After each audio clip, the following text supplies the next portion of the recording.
Hello there, and welcome to Secretum Histories. Tonight we settle into a story that has lingered at the edges of memory for thousands of years, one that appears briefly in familiar traditions and then vanishes behind smoke, fire, and moral explanation.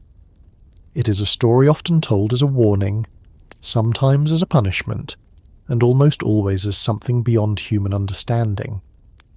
Yet when the oldest records are examined carefully, when language is treated as evidence rather than metaphor, and when destruction is described not as symbolism but as observation, something very different begins to take shape. If you find this slow exploration calming or grounding, you're welcome to like the video or subscribe, but only if it genuinely adds something to your evening. This space exists for patience, not urgency, and for listening rather than persuasion. Let the background noise fade. Let the pace remain unhurried. What follows does not need to rush, because the event it describes did not unfold quickly at all. It arrived with preparation, with warning, and with a precision that ancient peoples struggled to name. Long before later tradition spoke of sin, before fire was framed as divine anger, and before the story hardened into a moral lesson repeated without question, the lands east of the Dead Sea were known for something else entirely. They were fertile, heavily settled, economically active. Trade routes passed through them, crops were grown there, livestock was raised, cities existed that were not marginal outposts, but integrated nodes within a wider regional network. This is not speculation. Archaeology confirms it. The ground itself preserves traces of human presence where later generations insisted nothing could live. What matters is not that these cities were destroyed. Many ancient cities were destroyed. What matters is how they were destroyed, and how that destruction was described by those who either witnessed it or inherited its immediate aftermath. The earliest accounts do not begin with accusation. They begin with light, not torchlight, not fire spreading from building to building, not the glow of siege engines or burning roofs. They describe a sudden brilliance in the sky, intense enough to overwhelm the senses, a brightness that arrived before sound, a light that altered the land before flames ever touched it. This detail appears repeatedly across traditions that otherwise disagree with one another. Light first, then heat, then wind. Only later, silence. In later retellings, this sequence is condensed or moralized, but in its oldest form it remains strangely technical. The sky opens, a force descends, the earth responds. Sumerian records do not name Sodom or Gomorrah directly. They do not need to. Sumerian scribes were not concerned with later geographic labels. They recorded events as disturbances in order, as ruptures in balance. When they speak of cities erased in a single day, when they describe regions rendered uninhabitable without flood or earthquake, they use a vocabulary reserved for weapons, not storms. There are tablets that speak of a great wind that burned instead of cooled, a wind that stripped flesh without fire consuming wood, a wind that carried heat so intense that stone surfaces blistered. These are not poetic flourishes. In Sumerian, different winds have different functions. Some bring rain, some bring dust, some bring disease. This one is different. It is described as purposeful, directional, and sudden. The scribes struggled with terminology. They reused words meant for kilns, for furnaces, for divine tools used in creation myths. They combined symbols associated with brilliance and annihilation. This is what happens when language encounters something outside its design. The land itself reacted in ways the texts note carefully. Soil turned white, not from ash alone, but from a transformation that made it hostile to cultivation. Water sources became bitter. Vegetation failed to return season after season. Animals avoided the area. People who entered too soon fell ill or died. This was not the aftermath of ordinary fire. Fire leaves charcoal. Fire leaves recoverable ground. This did not. One of the most persistent details across multiple traditions is the warning given to survivors not to return, not to retrieve possessions, not to observe the destruction directly once it had begun. Later writers interpreted this as obedience or faith. Earlier sources are more practical. They imply exposure. They imply danger not only from heat, but from something lingering in the air and soil. Salt appears in these accounts, but not as seasoning, and not as symbolism alone. Salt crusts the land. Salt infiltrates soil. Salt renders fields useless. Yet the amount described exceeds what burning structures could produce. It suggests a chemical transformation, not merely residue. There is also the silence that follows, not mourning, not rebuilding. Silence in records, trade routes shift, administrative texts stop naming the region, borders redraw themselves without explanation. Where scribes once listed cities, they begin leaving gaps, not renaming them, not replacing them, simply omitting them. In Sumerian administrative culture, omission is meaningful. Scribes were trained to account for everything. When something disappears from record, it is because it no longer functions within the system, not because it never existed. The destruction is not framed as a war in the modern sense. There are no opposing armies, no campaigns, no prolonged conflict. Instead, it resembles a single deployment, one event, one release of force, one decision followed by irreversible consequence. Who made that decision is deliberately left unclear. Later traditions assign responsibility to divine judgment. That framing serves a social purpose. It discourages imitation. It reinforces moral order. But earlier records are less interested in justification and more concerned with containment. The tone is not celebratory. It is cautious, almost instructional. There are hints that this was not an accident, nor a natural disaster. The precision is emphasized, the limited radius, the survival of nearby regions untouched by flood or fire, the absence of seismic aftermath. Earthquakes crack foundations. This cracked chemistry. Some Sumerian texts speak of tablets of destiny being consulted before great destructions. These are not fortune-telling devices. They are records of consequence, of what happens when certain forces are released, when knowledge outpaces restraint. There is a recurring theme in Sumerian thought, that power is not inherently moral. It is functional. What matters is whether the world can survive its use. When it cannot, the result is not framed as evil, but as imbalance. This destruction appears to have crossed a threshold. What followed was not immediate rebuilding, but withdrawal. Populations moved, borders hardened, memory was reshaped. Over generations, the technical became theological. The warning became a lesson. The weapon became fire from heaven. The caution became obedience.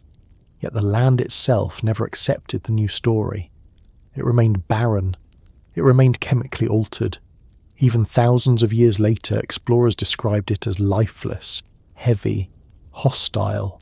The Dead Sea earned its name not from myth, but from observation. Sumerian scribes were meticulous. They did not exaggerate lightly.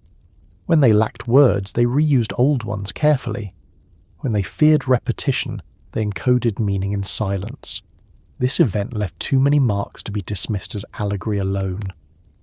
As this account continues, attention will shift toward the mechanics of what may have occurred, the language used to describe it, and the uncomfortable parallels between ancient descriptions and modern understandings of extreme energy release.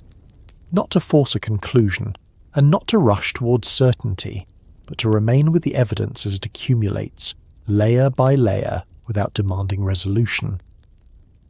Because the most unsettling aspect of this story is not that such a destruction may have happened once, but that the records treat it as something already understood, already classified, already known to those who decided when it would be used.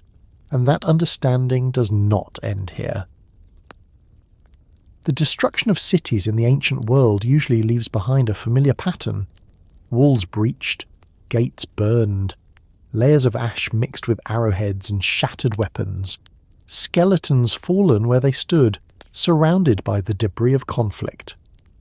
When archaeologists excavate such places, they can read the story of violence in the ground itself, almost like a paused moment in time. Siege warfare announces itself clearly. It is loud in the soil. It leaves signatures that repeat from one civilization to the next. What makes the disappearance of Sodom and Gomorrah so unsettling is that this pattern is absent. There are no siege ramps, no massed weapons, no evidence of prolonged assault, no surrounding camps where armies waited, starved cities into surrender, or battered walls with engines. The cities appear active, functioning, and then abruptly erased. The archaeological layers do not show the slow violence of war, they show interruption. This absence is not a minor detail. In the Bronze Age, war was rarely subtle. Even the most efficient conquest left traces that modern excavation can detect. Broken fortifications, hurried repairs, layers of destruction followed by rebuilding. Here, rebuilding does not occur. The sequence stops. Ancient records from Mesopotamia describe cities as living systems. They breathe through trade routes, administration, and ritual. When a city falls in war, those systems are damaged but often repaired by whoever takes control. The conqueror needs the city, its labour, its location, its symbolic value. Erasing a city completely is inefficient. It removes value rather than transferring it. That is why the Sumerian scribes paid close attention when cities vanished without conquest. They used different language for this kind of loss, not the verbs associated with defeat or capture. Instead, words tied to removal, sweeping away, and sudden absence. The cities were not taken, they were undone. The land east of the Dead Sea was once integrated into a wider network that connected the southern Levant to Mesopotamia. Copper moved through it, bitumen, agricultural goods. This was not an isolated backwater waiting for divine punishment. It was economically relevant. That relevance disappears abruptly in the records. Administrative tablets from surrounding regions stop referencing these cities as destinations or partners. Trade lists reroute. Boundary descriptions change. Not because of political realignment, but because the nodes themselves no longer exist. In later traditions, this gap is filled with story. Fire from heaven, moral corruption, a warning preserved through narrative. But when those later layers are peeled back, what remains is an anomaly that does not behave like war, flood, or earthquake. Earthquakes fracture foundations, they tilt walls, they leave collapsed structures in chaotic orientations. Floods deposit sediment, they leave waterborne debris. Fires char wood and leave carbon-rich layers. Each disaster has a fingerprint. The destruction here shows something else. Excavations at sites associated with these cities reveal building materials that appear to have been exposed to extreme heat for very short durations. Mud brick partially vitrified, stone surfaces blistered, pottery fused in ways inconsistent with domestic fire, temperatures high enough to alter material structure, yet brief enough that organic matter nearby was not fully consumed. This combination is rare. It requires energy delivered faster than it can dissipate. In normal urban fires, heat spreads gradually, structures collapse, burning continues until fuel is exhausted. Here, the heat arrives, alters matter, and then is gone. The absence of siege also implies absence of warning. Armies gather, they are seen. Their movement creates anxiety and preparation. Defensive measures are taken. Civilians flee when possible. None of this appears to have happened. The cities were inhabited at the moment of destruction. Daily life was ongoing. Storage vessels were full. Tools were in use. There is no sign of evacuation or mobilization. The interruption is immediate. Sumerian texts refer to this type of event obliquely, often in lists of calamities that distinguish between slow disasters and sudden ones. Floods are described as rising, plagues as spreading, famine as creeping. This destruction is described as descending. That distinction matters. Descent implies an origin above the ground, not metaphorically above, but spatially. Something that comes down, strikes, and is finished. Later interpreters softened this language. They transformed descent into divine presence, fire into judgment, but the older phrasing remains stubbornly physical. Another unusual feature is the boundary of destruction. War expands outward. Fire spreads along connected materials. Floodwaters follow terrain. Here the damage has edges. Adjacent areas show survival. Fields beyond a certain distance remain cultivable. Settlements not far away continue uninterrupted. This suggests not a regional catastrophe, but a localized release of energy. The Dead Sea region itself becomes a clue. After the event, it grows increasingly associated with death, bitterness, and sterility. The water chemistry is extreme, salinity far beyond what ordinary evaporation alone would explain. Minerals accumulate in concentrations that discourage life. Ancient writers did not have chemical terminology, but they observed effects. They described water that could not be drunk, land that rejected seed, and air that harmed those who lingered too long. Warnings appear in later retellings about not looking back, not approaching, not remaining in the vicinity. These are framed as moral obedience, but their practical effect is avoidance of exposure. In the Sumerian worldview, knowledge was dangerous when misunderstood. Some events were not to be reenacted, not to be investigated casually. When scribes wanted to prevent imitation or curiosity, they framed stories with fear rather than explanation. The absence of siege thus becomes more than a missing military detail. It becomes part of a pattern of control. Whatever destroyed these cities was not something armies could reproduce. It was not something cities could defend against. This aligns with a broader Sumerian anxiety about tools of creation being turned toward destruction. The same divine instruments used to order the world could, if misused, erase parts of it. There are texts that speak of measures being exceeded, of forces that, once released, cannot be recalled. These are not moral statements. They are technical warnings expressed in theological language. The cities vanish without siege because siege implies contest. This event allowed none. Even memory behaves differently. Conquered cities are remembered. Their names persist as symbols of victory or loss. These cities become cautionary absences. They are remembered primarily for how they ended, not for how they lived. The lack of siege also removes human agency from the immediate cause. No king boasts of victory. No army claims credit. Responsibility shifts upward, away from human conflict and into the realm of forces beyond ordinary control. This shift is critical.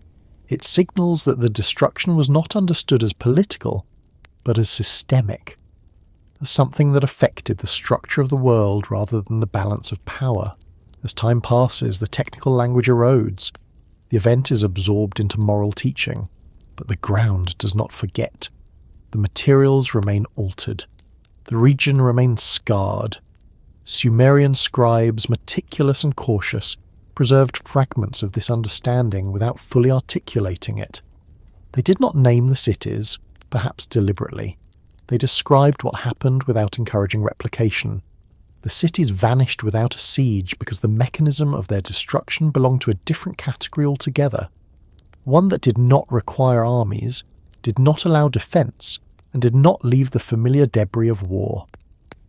And as the narrative continues, attention will move away from what was absent and toward what was present instead, toward the descriptions of light, heat, and wind that replace swords and walls, and toward the implications of a destruction that ancient people recognized as something they could neither fight nor fully explain, only remember cautiously and from a distance.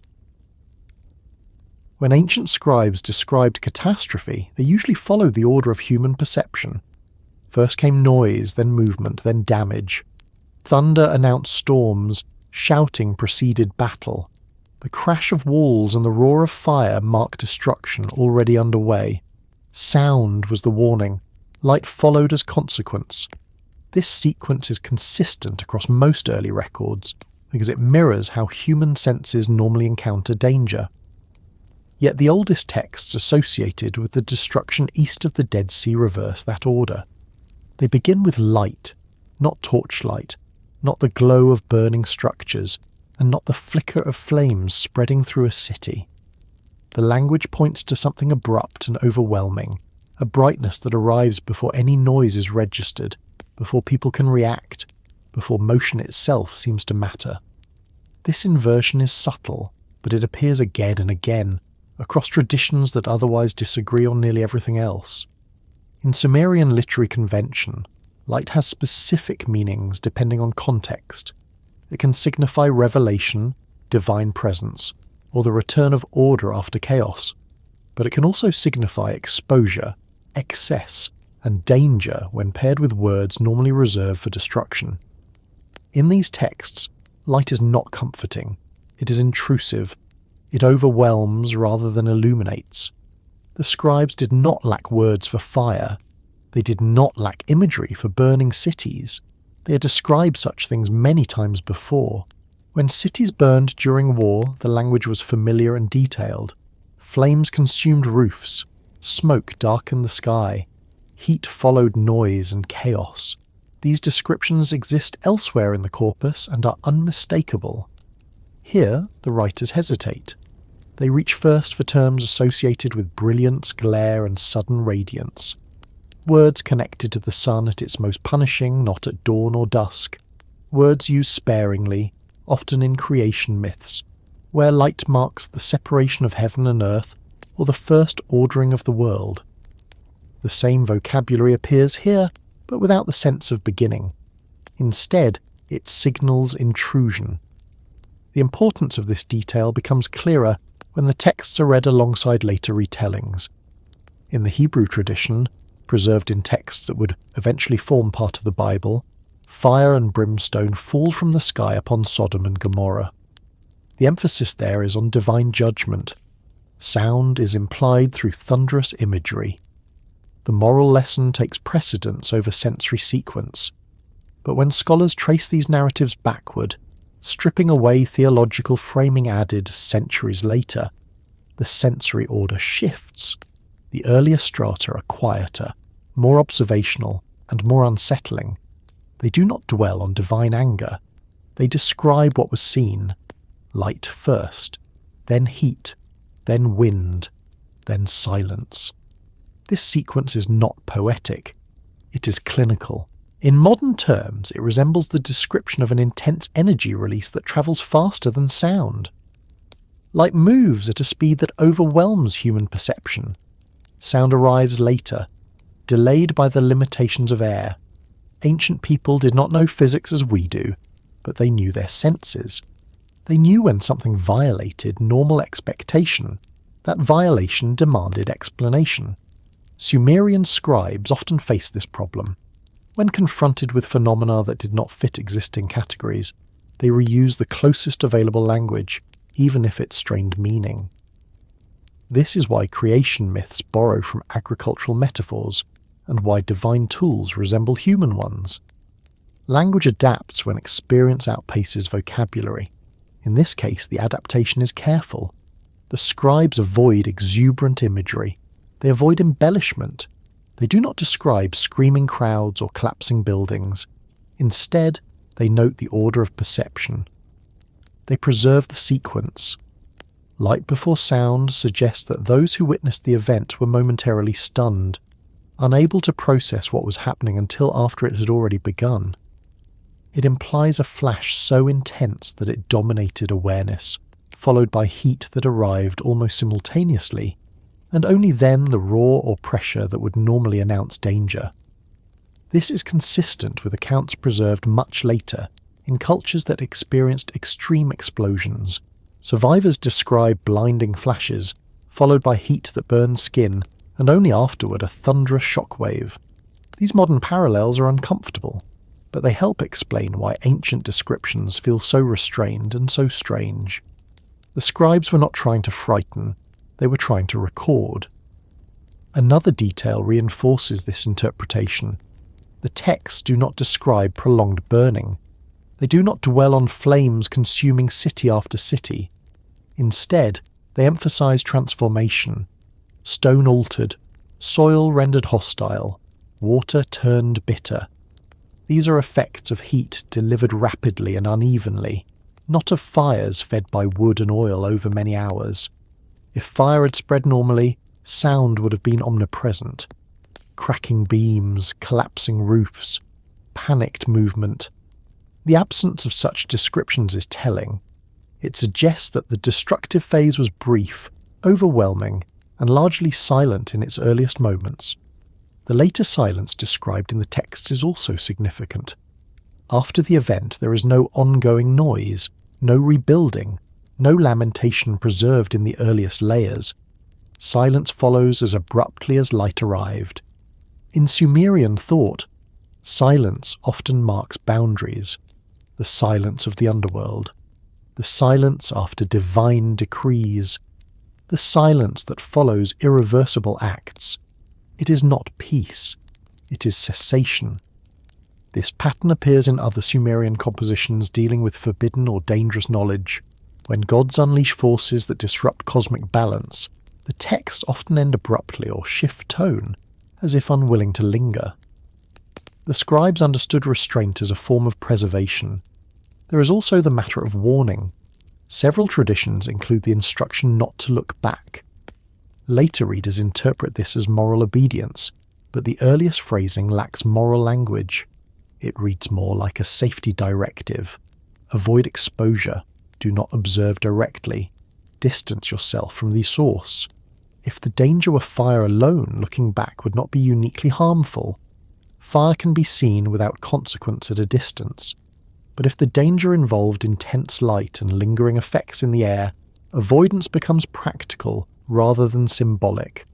Salt appears again here, not as seasoning or covenant marker, but as aftermath. Salted land is land that has been altered chemically. It is land that resists life. Ancient people understood this empirically, even if they lacked modern terminology. They knew that certain soils would no longer yield crops, no matter how carefully tended. The light first description aligns with this knowledge. It points to a transformation initiated by energy rather than flame. Sumerian records also distinguish between noise that angers gods and sound that follows destruction. Noise is human activity, the clamour of cities. Sound is the byproduct of force. The texts are clear that the gods were disturbed by noise, but the destruction itself is not noisy in its beginning. This inversion may have contributed to later moral framing. Silence becomes punishment. Noise becomes guilt. But at the observational level, the sequence remains intact. The light is sometimes described as descending, sometimes as spreading, sometimes as filling the horizon. The verbs vary, suggesting that scribes struggled to capture motion that did not behave like weather. Lightning strikes and disappears. The sun rises predictably. This light does neither. It arrives, dominates, and transforms. Later traditions replace this with fire raining down. Fire is easier to imagine. Fire fits moral narrative. Fire can be associated with anger and purification. Light without immediate sound is harder to moralize. It suggests mechanism rather than intent. This may explain why later redactors adjusted the sequence. By reordering perception to place sound, thunder, and divine voice first, the story becomes didactic rather than descriptive. The original discomfort is softened, but the oldest layers resist that softening. They preserve a moment when human observers realize that what they were witnessing did not follow known patterns. That realization is embedded in the sensory order. It is not explained, it is simply recorded. The scribes did not say why light came first. They did not speculate openly. Speculation was dangerous. Instead, they preserved the anomaly and moved on. This approach is consistent with how Sumerian scholars treated other disruptive knowledge. When confronted with something that threatened established cosmology, they encoded it within myth, ritual and silence rather than explicit explanation. The goal was stability, not curiosity. As time passed, these records were copied, condensed, and reframed. Some details were lost, others were reinterpreted. But the sensory sequence survived because it was foundational. It could not be altered without changing the entire nature of the event. Light before sound remains a quiet signal embedded in the text, pointing toward an experience that ancient people recognized as fundamentally different from war, storm, or fire. It suggests a force that overwhelmed perception itself, arriving faster than fear could form. As the narrative continues, attention will turn to what followed that light, to the descriptions of heat and wind that behave unlike ordinary elements, and to the ways ancient writers tried to communicate danger without naming its source too directly, aware that some knowledge, once fully articulated, could invite repetition rather than understanding. Fire was one of the oldest technologies known to ancient people, and also one of the oldest fears. It warmed homes, cooked food, hardened clay, and illuminated darkness. It also destroyed cities, consumed harvests, and ended lives. Because of this long familiarity, ancient scribes knew exactly how fire behaved. They knew how it spread, what it left behind, and how long its effects lingered. When they wrote about fire, they did so with confidence and precision. That confidence is absent here. The destruction associated with the vanished cities is repeatedly described in ways that contradict normal fire behaviour, not subtly, not metaphorically, but structurally. The texts describe heat without prolonged burning, damage without gradual spread, and aftermath without the usual signatures of combustion. This is not an issue of exaggeration or symbolism. It is a mismatch between cause and effect. Ordinary urban fires leave layers. Charcoal accumulates. Timber collapses inward. Roof beams fall and trap objects beneath them. Pottery cracks in predictable ways. Metals warp but remain recognizable. Even after catastrophic fires, rebuilding is possible once debris is cleared and ground cools. Here, the ground itself becomes the problem. Excavations in the southern Levant, particularly around the eastern edge of the Dead Sea, reveal destruction layers that lack the expected distribution of burn debris. Instead of thick ash beds, there are zones where materials appear flash-altered. Mud brick shows signs of partial vitrification, as if exposed briefly to temperatures far higher than ordinary fires produce. Stone surfaces display blistering, a phenomenon requiring intense heat applied rapidly. These effects cannot be produced by citywide fires fueled by wood, oil, and textiles alone. Even the most destructive urban conflagrations burn unevenly. Some structures collapse early, shielding what lies beneath. Others burn longer. Heat dissipates over time. Here, dissipation seems absent. The alteration is abrupt and uniform across certain zones. The texts reflect this strangeness. Scribes avoid the verbs normally associated with burning. They do not emphasize flames licking upward or spreading laterally. Instead, they focus on what the heat did, not how it looked. Flesh stripped, stone weakened, earth altered. One Sumerian phrase, difficult to translate directly, combines symbols associated with both fire and divine tools used in creation rituals. This is significant. Creation tools were imagined as precise instruments, not chaotic forces. Their misuse or overuse was believed to cause imbalance rather than ordinary damage. In this context, heat behaves more like a tool than an element. Another detail reinforces this interpretation. Organic materials are inconsistently affected. Some perish instantly. Others nearby remain intact. Fire normally consumes what is flammable first. It follows fuel. Here, the pattern suggests energy delivered independent of material type. Later traditions simplify this into fire from heaven. The phrase is memorable and moralizable, but it obscures the technical anomaly. Fire from heaven should still behave like fire once it reaches the ground. It should ignite structures, spread, and burn until exhausted. The descriptions do not match that expectation. The aftermath is equally telling. The land does not recover. Fields do not regenerate. Water sources become hostile. Even centuries later, the region is remembered as cursed, barren, and avoided. Fire alone does not permanently poison soil. Ash can even enrich it. Something else occurred here. Salt plays a role again, not as a symbolic flourish, but as a material reality. Salt accumulations render land infertile. They disrupt plant growth and contaminate water. Ancient observers recognized this empirically. They did not need chemistry to know that certain grounds no longer supported life. But the volume and distribution of salt described exceed what could be produced by burning cities or even by deliberate salting, a practice used in warfare much later and on a far smaller scale. This suggests a process that drew mineral content upward or redistributed it violently. Heat can do this, but only under extreme conditions. The texts also emphasize speed. The destruction does not unfold over hours or days. It arrives, transforms, and is finished.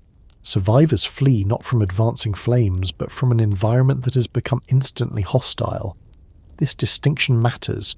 Fire invites response. Buckets are passed. Walls are breached to contain spread. People shout, organize, fight the flames. None of this appears in the record. There is no struggle against the destruction, only avoidance afterward. Sumerian literature includes many accounts of divine punishment involving fire. In those stories, fire is dramatic, prolonged, and instructive. It burns as warning. It leaves visible ruins as reminders. This event does not function that way.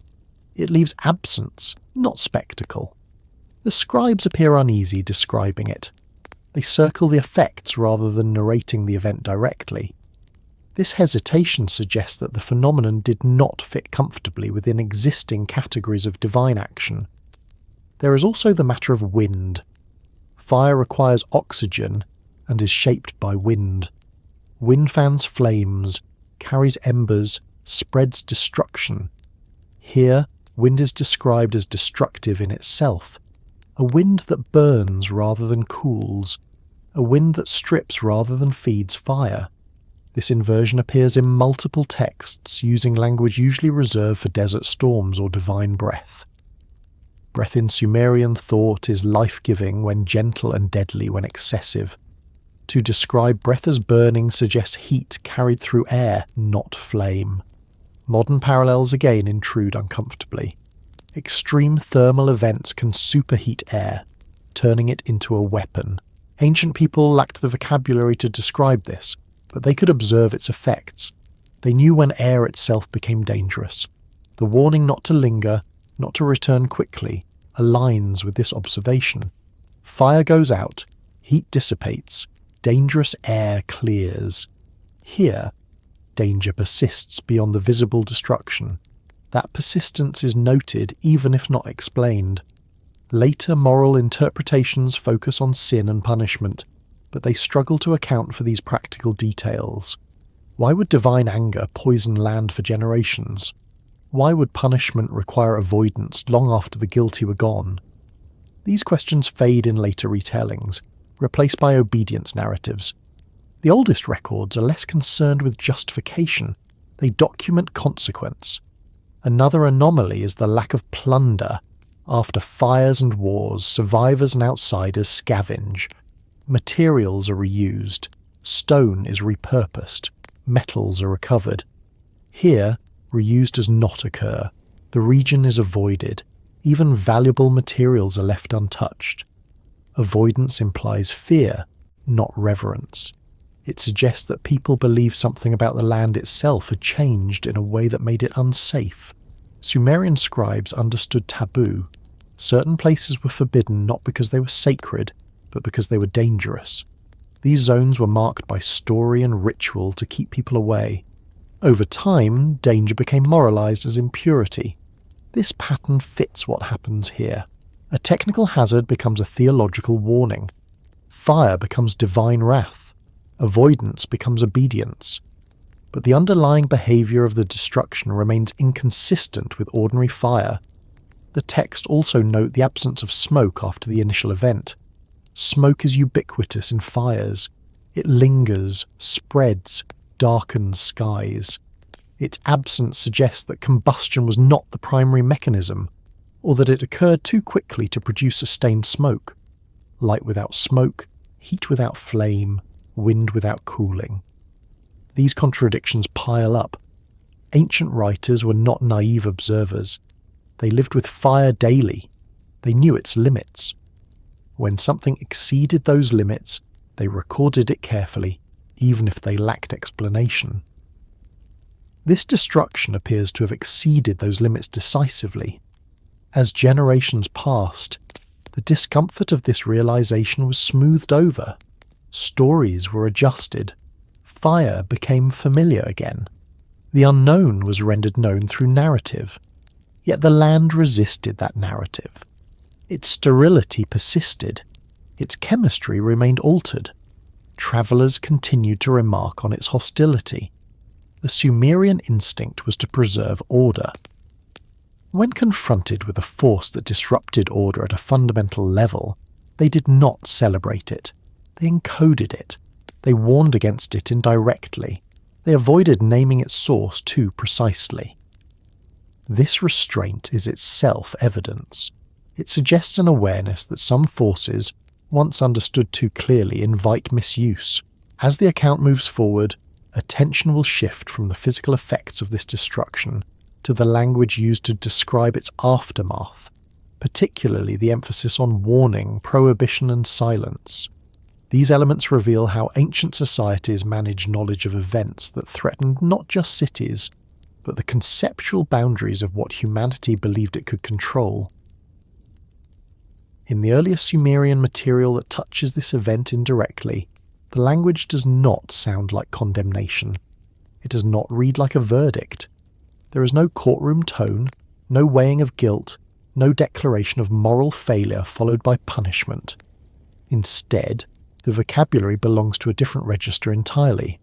It is the language used when tools are discussed, when forces are deployed deliberately, and when consequences are understood as mechanical rather than ethical. This distinction matters because Sumerian scribes were precise about judgment. When judgment appears in their texts, it is unmistakable. It involves assemblies of gods, debates, decrees, and explicit statements about wrongdoing. Words associated with justice, balance, and fate are carefully chosen. The gods speak. The decision is announced. The punishment is framed as deserved.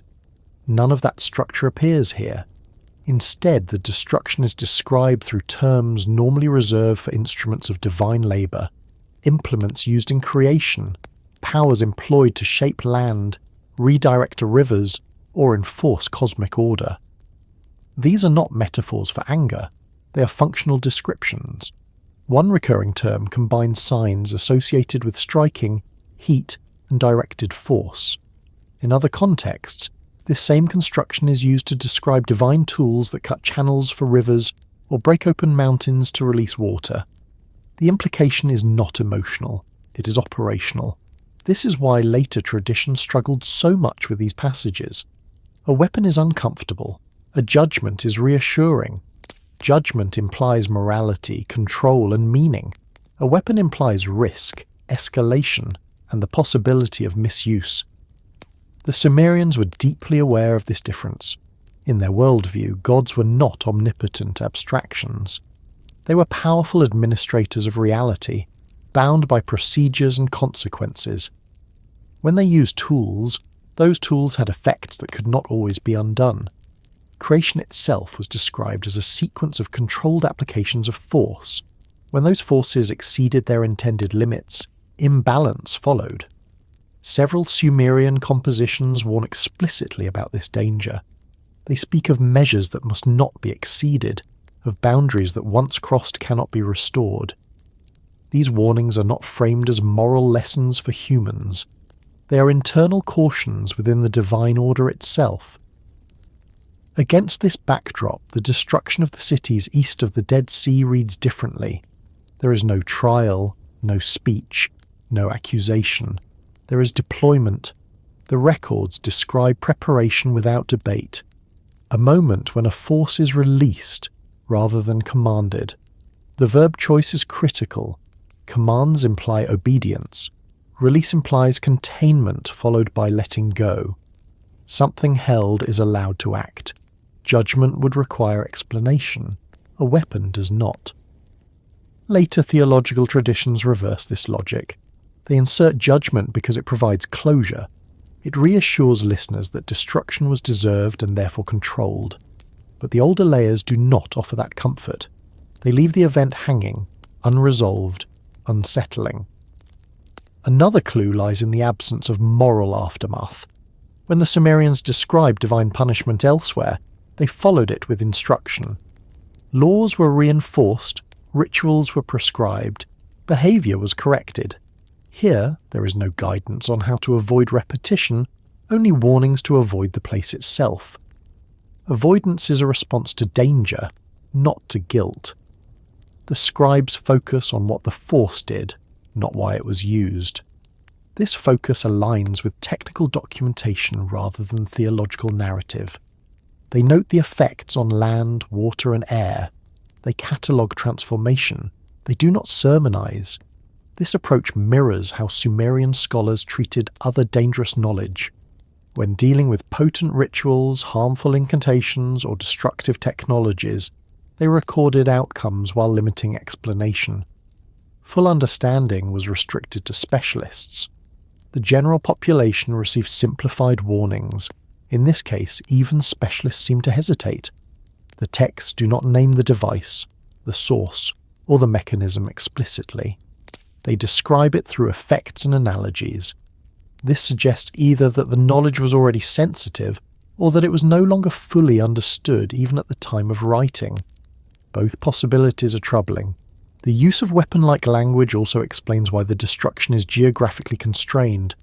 Judgments in Sumerian literature often scale broadly. Floods cover entire regions. Plagues spread indiscriminately. Weapons, by contrast, have targets. Here, the target is precise. Cities are erased. Adjacent areas survive. Trade networks reroute rather than collapse entirely.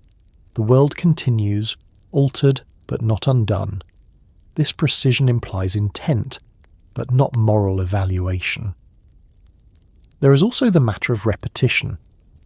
Sumerian texts occasionally reference earlier destructions that resemble this one, though they are even more oblique. They speak of former lands rendered uninhabitable, of places where life withdrew. These references are brief, almost reluctant, as if acknowledging precedent without inviting comparison. If this destruction were purely moral, repetition would undermine its uniqueness. If it were technological, repetition would be dangerous. This may explain the emphasis on silence afterward. Silence limits transmission. It prevents curiosity. It keeps knowledge from spreading beyond those deemed capable of restraint. Later cultures broke that silence, but only by reframing the event as judgment. In doing so, they preserved memory while neutralizing threat. A moral lesson can be repeated safely. A technical warning cannot. Even so, traces of the original framing persist. The language never quite becomes comfortable. Fire behaves strangely. Light arrives first. Land remains hostile. These details resist moral smoothing. The Sumerian understanding of weapons was not limited to physical implements. It included forces that altered reality itself. Storms could be weapons. Floods could be weapons. But so could heat, wind, and light, when concentrated beyond natural limits. The distinction between natural and artificial was less important than the distinction between controlled and uncontrolled. Here, control seems to have been lost, or at least stretched. There are hints that this realization troubled the divine order itself. Later texts emphasize restrictions, covenants, and boundaries that did not exist before. Mortality becomes fixed. Lifespans shorten. Human reach is curtailed. These changes are often interpreted as punishment, but they can also be read as containment measures. If a force existed that could erase cities instantly, then limiting who could access it would become paramount. This reframes the destruction not as an endpoint but as a turning point. A moment when the risks of certain knowledge became undeniable. The Sumerians did not celebrate this moment. They did not build monuments to it. They did not reenact it ritually. They preserved it indirectly and moved on. Judgment would have been remembered loudly. A weapon is remembered quietly. As this account continues, attention will shift toward the specific descriptions of heat, wind, and material transformation that follow from this framing. Those details deepen the impression that what occurred was not an act of moral theatre, but a deployment whose consequences exceeded what even its users may have intended, leaving behind not righteousness, but caution and enduring restraint. When ancient scribes described destruction, they relied on a shared understanding of how the physical world behaved. Stone endured, wind cooled or carried dust, fire consumed what it touched, and then moved on. These assumptions were so deeply embedded in daily life that they rarely needed explanation. Stone was permanence, wind was movement, fire was hunger. Each had a role that did not overlap. The texts that follow the destruction east of the Dead Sea violate all of these expectations. Stone does not endure, wind does not cool, fire does not behave like hunger. The scribes strain language to communicate what they observed, reaching for combinations of words that rarely appear together elsewhere in the corpus. This strain is visible, almost audible, in the way sentences are constructed. They feel cautious, deliberate, as if each word is chosen not for beauty but for accuracy. Stone is described as softened, not broken, not shattered, not toppled, softened. This is an unusual choice. Sumerian had plenty of verbs for breaking stone. Quarrying was a known practice. Statues fell in earthquakes. Walls cracked under siege. None of those terms appear here. Instead, stone is said to have flowed, sagged, blistered. Verbs normally reserved for clay before firing, or for metals in a furnace. Stone behaves as if it briefly forgot what it was supposed to be. This matters because stone defined permanence in the ancient world. Cities were built to last precisely because stone resisted fire and weather. When stone failed, it suggested a force beyond ordinary experience. The scribes did not dramatize this. They did not marvel openly. They simply recorded the behaviour and moved on, leaving later readers to wrestle with the implications. Wind, too, is transformed. Wind in Sumerian thought is breath. It is life-giving when gentle and destructive when excessive. Storm winds tear roofs and flatten fields, but they cool even as they destroy. Heat belongs to fire, not air. Here, the wind burns. The texts describe a moving force that strips flesh, scorches surfaces, and leaves no visible flame. The air itself becomes hostile. Breathing is dangerous. Exposure is lethal. This is not poetic inversion. It is a report of sensation. Several phrases combine symbols for wind with those for heat and death. These combinations are rare and uncomfortable. They appear nowhere else in descriptions of storms or fires. The scribes were clearly aware that they were pushing language beyond its usual limits. In later retellings, this burning wind is absorbed into the idea of fire raining from the sky. Fire is easier to imagine. Fire fits narrative expectation. But the original phrasing resists that simplification. A burning wind implies energy carried by air, not flame-consuming fuel. It implies a wave rather than a spread. It arrives, passes through, and leaves behind altered matter.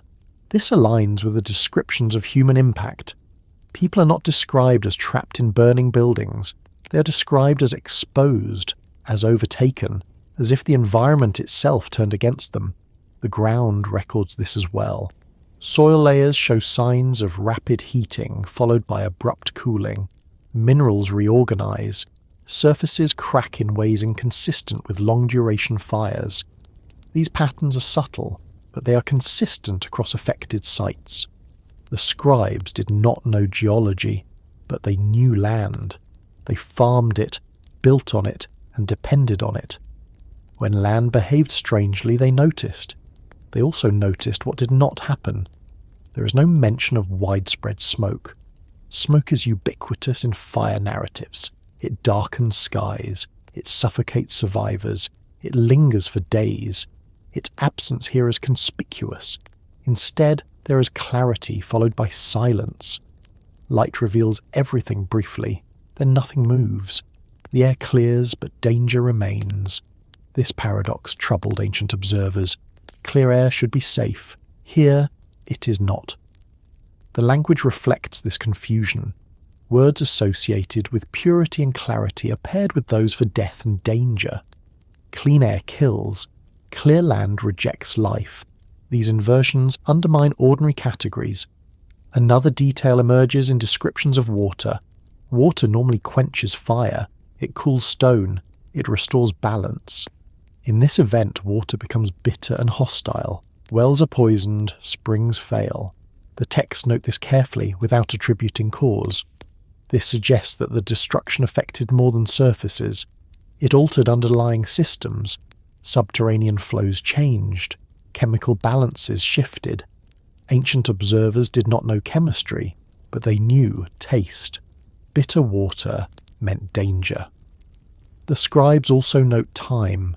The transformation is instantaneous, but recovery is absent. Seasons pass. Crops fail repeatedly. The land does not heal. This distinguishes the event from even the worst fires, which leave ash that eventually nourishes growth. Here, ash is not nourishment, it is contamination. The language used to describe this contamination is telling. It borrows from terms associated with taboo and impurity, but without moral framing. The land is unclean, not because of sin, but because it is unsafe. This distinction becomes blurred in later traditions, where impurity is moralized. In the oldest texts it is practical. Do not enter. Do not touch. Do not remain. These instructions appear without explanation, suggesting that explanation itself was deemed unnecessary or dangerous. The effect was enough. Stone that melts and wind that burns are not merely vivid images. They signal a collapse of expected boundaries between elements. Earth behaves like metal. Air behaves like fire. Water behaves like poison. In Sumerian cosmology, such boundary collapse indicates a breach in order. The world is structured through separation. Heaven is separated from earth. Air occupies the space between. Each domain has its function. When those functions overlap catastrophically, something has gone wrong at a foundational level. The texts do not accuse humanity of causing this breach. They do not describe rebellion or transgression preceding it. This absence is important. It suggests that the cause lay elsewhere. Later traditions fill this gap with moral narrative. They introduce corruption, guilt, and divine anger. These additions provide explanation, but they also distract from the physical anomaly at the heart of the event. The Sumerian scribes appear to have resisted that impulse. They preserved the anomaly without resolving it. There are hints that this restraint was deliberate. In other contexts, dangerous knowledge is restricted. Certain rituals are only partially recorded. Some incantations omit crucial steps. This protects against misuse. If the force that melted stone and burned wind could be described fully, it might invite replication. Instead, the scribes describe effects that cannot easily be imitated. They focus on outcome rather than process. They let fear and avoidance do the work of prevention. This strategy seems to have succeeded. There is no evidence of attempts to reproduce such destruction. The knowledge remains fragmentary, yet the fragments are enough to unsettle modern readers. The consistency of these descriptions across independent traditions suggests a shared memory of a real event. Metaphors vary, but the core behaviours remain. Light precedes sound. Heat arrives without flame. Air kills. Stone softens. Land refuses life. These are not the hallmarks of ordinary fire. They point instead toward a release of energy that ancient people had no framework to understand, only the discipline to record. As the narrative continues, attention will turn toward how these descriptions were gradually reshaped by later cultures, transformed into moral lessons and divine theatre. That transformation did not erase the original observations entirely, but it did obscure their implications, leaving behind a story that feels familiar while concealing a memory that remains deeply unsettling when examined closely. For most of human history, danger came from the ground, from animals, from other people, from hunger, from floodwaters that crept upward or fires that spread outward. Even storms, terrifying as they were, belonged to a familiar category. Clouds gathered, winds rose, thunder warned, rain followed. The sky was unpredictable, but it was not hostile in itself. It delivered forces, but it was not the weapon. The records surrounding this event mark a clear break from that assumption. They describe a day when the sky itself became unsafe, not symbolically, not as a dwelling place of angry gods issuing decrees, but as a source of direct physical danger. The threat did not come after prolonged warning. It did not build gradually. It arrived from above with immediacy and finality, transforming the space people normally trusted into the origin of destruction. This shift is subtle in the texts, but it is consistent. Before this event, the sky in Sumerian thought was structured and dependable. It held the sun, the moon, and the stars. It regulated time. It delivered rain and wind according to patterns that, while sometimes harsh, were at least intelligible. Even divine punishment tended to work through intermediaries. Floods came from rivers, plagues spread through land, fire consumed cities from within. Here, the sky acts directly. The language used to describe this moment avoids personification. The sky does not speak, it does not judge, it does not announce, it releases. Several phrases indicate that people looked upward instinctively, not in worship or fear of divine presence, but in confusion. The brightness comes from above, but it is not described as the sun. The sun remains in its place. This light is other, separate, intrusive. This distinction matters. The sun was sacred but predictable. Its path was known. Its power was respected. This light did not follow the sun's rules. It did not rise or set. It appeared. Ancient observers were careful to note this difference. They had spent generations watching the sky for omens, seasons, and timekeeping. They knew when something did not belong. The sky's betrayal is implicit in what follows. After the event, there is hesitation in how the sky is referenced. It becomes less neutral, less reliable. Later traditions emphasize divine control over the heavens, as if asserting authority over something that had once acted independently. This is not coincidence. It reflects a psychological shift. When danger comes from an unexpected direction, trust erodes. The idea that the sky could deliver death without warning reshapes how people relate to the world. It introduces a new vulnerability. No walls protect against it.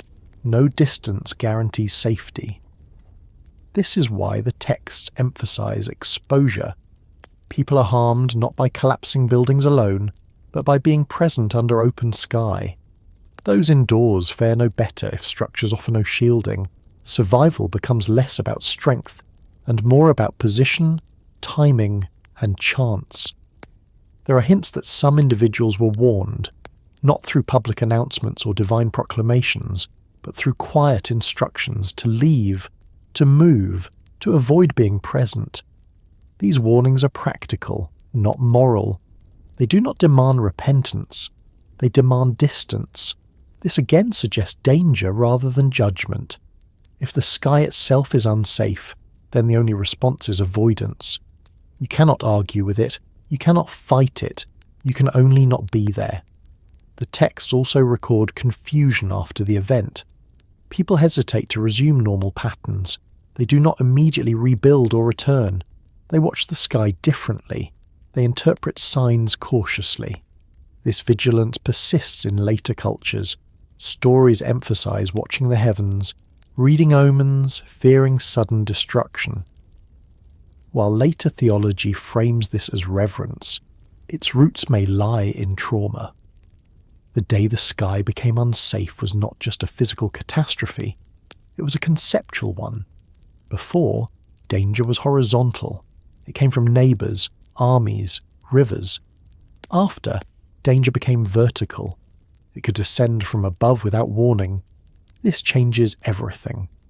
The language reflects this shift subtly. Verbs associated with falling, descending, and striking from above become more prominent in later texts.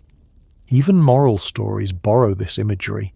Punishment comes down, judgment descends, wrath reigns. These metaphors may preserve memory more than doctrine. There is also the matter of sound. As established earlier, sound arrives late. This reinforces the sense that the sky's danger is silent at first.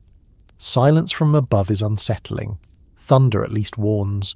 Silence offers no time to react. The scribes preserve this silence carefully. They do not fill it with divine speech. They let it stand. In doing so, they record fear without naming it. The aftermath reinforces the sky's new status. People avoid open spaces. They associate exposure with risk. Later traditions emphasize shelter, obedience, and withdrawal. These behaviors make sense if open sky has proven lethal. Salted land and bitter water compound this fear. The environment itself becomes hostile, reinforcing the idea that the world has turned against its inhabitants. The sky's role in this hostility is crucial. It is not just the source of destruction, it is the source of uncertainty. Ancient cosmology depended on stable domains, heaven above, earth below, each with its function. When heaven violates its function, the entire system is destabilized. This destabilization appears in mythic language elsewhere.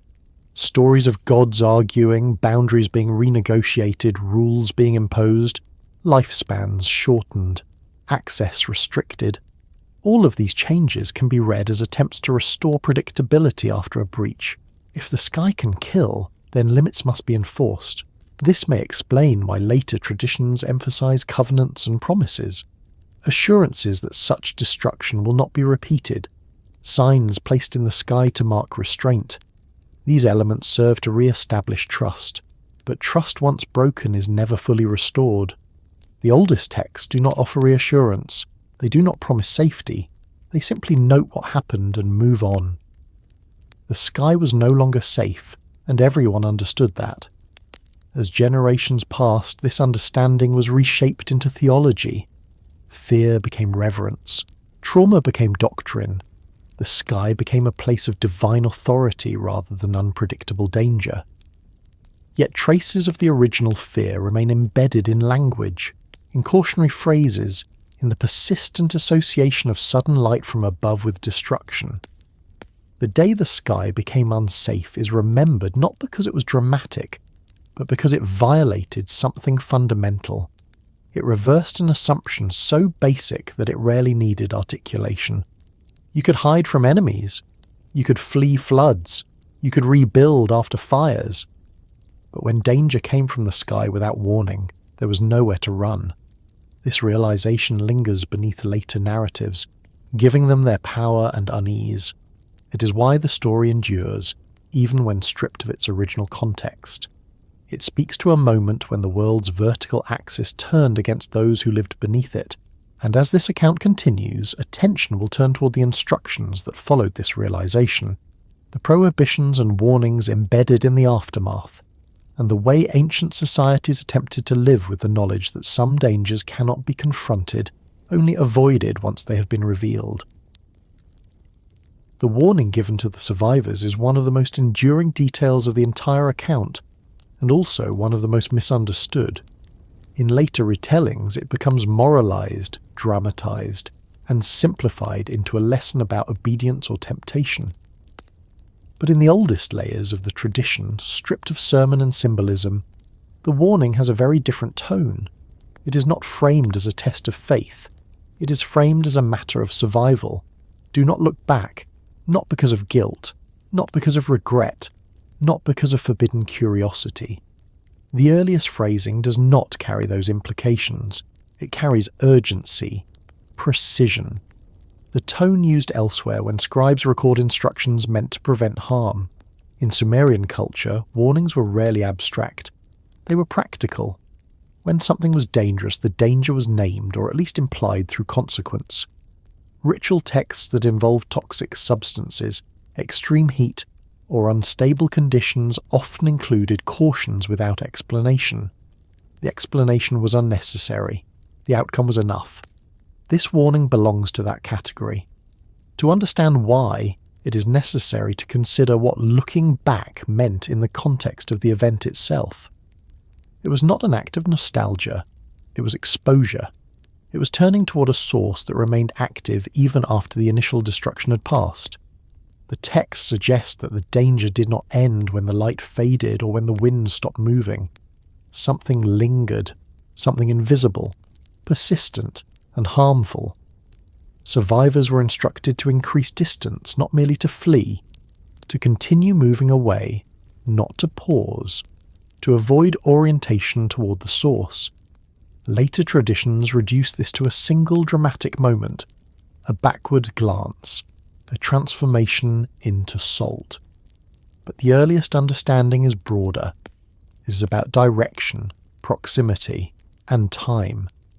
The land behind them was no longer safe, not immediately, not predictably, and not in ways ancient people could easily measure. This is consistent with the descriptions of altered soil, bitter water, and hostile air that follow. The environment itself had become a hazard. Exposure mattered. Duration mattered. Orientation mattered. Ancient observers may not have understood why, but they understood that the danger was not confined to fire or falling debris. It was something that could affect the body simply through presence. Looking back, in this sense, meant remaining within the zone of danger longer than necessary. There is also the matter of light. As established earlier, light was the first sign of the event. Light that overwhelmed perception. Light that arrived before sound. Even after the initial flash, residual brightness is implied in some accounts, a glow that persisted briefly over the affected area. Direct exposure to intense light can harm vision. Ancient people knew this in limited ways. They knew not to stare at the sun. They knew glare could blind. A sudden, overwhelming brightness could disorient or incapacitate. Turning back toward the source would prolong that exposure. The transformation described in later stories, the hardening into salt, is often treated as symbolic. But in its earliest form, it aligns with the broader theme of bodily harm through exposure. Salt is not merely punishment. It is desiccation. It is the stripping away of moisture. It is the body becoming rigid, lifeless, unresponsive. Salt preserves by killing. It prevents decay by removing the conditions necessary for life. This imagery may encode a physical reality observed by survivors. Bodies exposed too long to the aftermath stiffened unnaturally. Skin dried. Movement ceased. The transformation was rapid and irreversible. The warning not to look back was therefore not about curiosity. It was about time. Every moment spent near the source increased risk. The safest response was immediate withdrawal without hesitation. Sumerian texts often embed such instructions obliquely. They do not explain mechanisms. They simply note outcomes and record prohibitions. The reader is expected to infer danger from consequence. This is why the warning appears without justification. It does not say, "Do not look back," because it simply says, "Do not look back." Later traditions fill in the gap with moral reasoning because moral reasoning is portable. It can be taught, repeated, and applied to new situations. Technical warnings tied to specific hazards cannot. As generations passed and the physical context faded, the warning's original function was lost. What remained was the act itself, stripped of explanation. This vacuum invited reinterpretation. Disobedience becomes the cause. Curiosity becomes the flaw. The physical hazard becomes divine punishment. Yet even in these later retellings, something feels off. The punishment seems disproportionate. A single glance results in instant transformation. This discomfort persists because the moral explanation does not fully fit the effect. The original explanation fits better. There is also the matter of collective behaviour. The warning is not given to one individual alone. It is given to all who flee. This suggests a generalised hazard, not a personalised test. If the danger were moral, individualised judgment would make sense. If the danger were environmental, a blanket warning would be necessary. The texts imply urgency and movement. Do not stop, do not turn, continue forward. This is the language of evacuation, not repentance. Sumerian records from other contexts show similar patterns. When floods are imminent, warnings emphasize movement to higher ground. When plagues spread, instructions emphasize separation. When dangerous rituals are performed, observers are told where to stand and where not to look. The warning not to look back belongs to this tradition of spatial instruction. There is also the psychological dimension. Traumatic events often leave survivors fixated on what was lost. Turning back to look at destruction can slow escape, increase shock, and impair judgment. Ancient people understood this intuitively. Panic and hesitation kill. By embedding the warning in story, it becomes memorable. It discourages behaviour that could increase harm. The later transformation into a moral lesson does not erase this original function. It disguises it. Another detail supports this interpretation. The transformation into salt occurs at a boundary, not at the centre of destruction, not far away, at the edge where danger is diminishing but not gone. This is where hesitation is most tempting, where people believe they are safe enough to pause. The warning addresses this exact moment. Do not assume safety prematurely. Do not linger at the threshold. Distance is your ally. The ancient world was full of thresholds that carried danger. Swamps, borders, ruins, battlefields after conflict. People avoided them until time had passed. They knew that danger often lingered invisibly. This event created a new kind of threshold, one defined not by geography alone, but by altered conditions. The land itself became a boundary. Cross it too soon, or linger too close, and harm follows. The warning not to look back thus preserves a behavioural memory. It teaches avoidance without explaining why.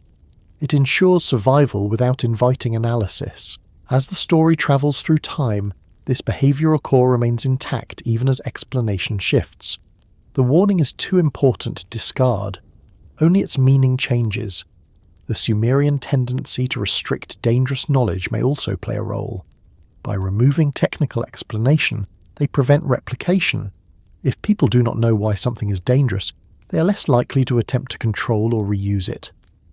This aligns with broader patterns in Mesopotamian tradition. Certain knowledge is deliberately obscured.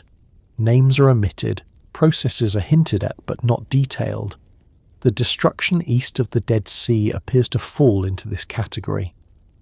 Something happened that demonstrated a power beyond safe limits. The response was not celebration or condemnation, but containment. Warnings replaced explanations. Stories replaced records. Memory replaced analysis. The instruction not to look back is one of the clearest remnants of this containment strategy. It is simple, it is memorable, it is effective, and it does not require understanding to function. As this account continues, attention will move toward the aftermath that made such warnings necessary for generations, the environmental changes that persisted long after the event itself, and the way ancient societies adapted their behaviour, borders, and beliefs around a place that could no longer be approached casually without consequence. After the light faded and the burning wind passed, there was no immediate sound of recovery. No calls to rebuild, no gathering of survivors to reclaim what remained. The earliest records emphasize something far more unsettling than grief or chaos. They emphasize silence. Not the silence of mourning, which is heavy with presence. Not the silence of fear, which waits for the next sound. This was a silence described as emptiness, as absence, as a region that no longer spoke back to those who approached it. The land itself became quiet in a way that ancient people recognized as abnormal. What replaced the cities was not rubble in the familiar sense. It was salt and ash, but not in the way later readers imagine. Ash was not layered thickly from prolonged burning. It appeared thin, uneven, and strangely distributed, as if deposited by a force rather than left behind by flames. Salt did not appear only as residue on surfaces, it infiltrated soil. It crystallized in places where crops should have grown. It contaminated water sources that had once sustained entire communities. Ancient people understood salt well. They harvested it. They traded it. They used it to preserve food and cure hides. They also understood its destructive potential. Too much salt killed fields. It ruined wells. It turned productive land into wasteland for generations. This knowledge did not require theory. It was learned through experience. The records describe the affected region as having crossed a threshold. It was no longer merely damaged, it was altered. The land did not respond to effort. Seed failed repeatedly. Attempts to resettle ended quietly, without celebration or recorded success. Eventually attempts stopped altogether. This cessation is one of the most revealing aspects of the aftermath. In the ancient world, land was precious. Even damaged land was reclaimed when possible. Floodplains were rebuilt. Burned cities were reoccupied. Earthquakes did not end habitation forever. Yet here, abandonment persists. The silence in the records mirrors the silence on the ground. Administrative tablets from surrounding regions adjust without commentary. Trade routes shift as if the cities had never existed. Borders are redrawn to exclude the area. It is not renamed. It is not repurposed. It is simply avoided. This avoidance is practical, not ceremonial. Later cultures will speak of curses, divine displeasure, and impurity, but the earliest behavior suggests danger rather than taboo. People do not perform rituals to cleanse the land. They do not attempt appeasement. They leave. Ash plays a role in this, but not as symbol.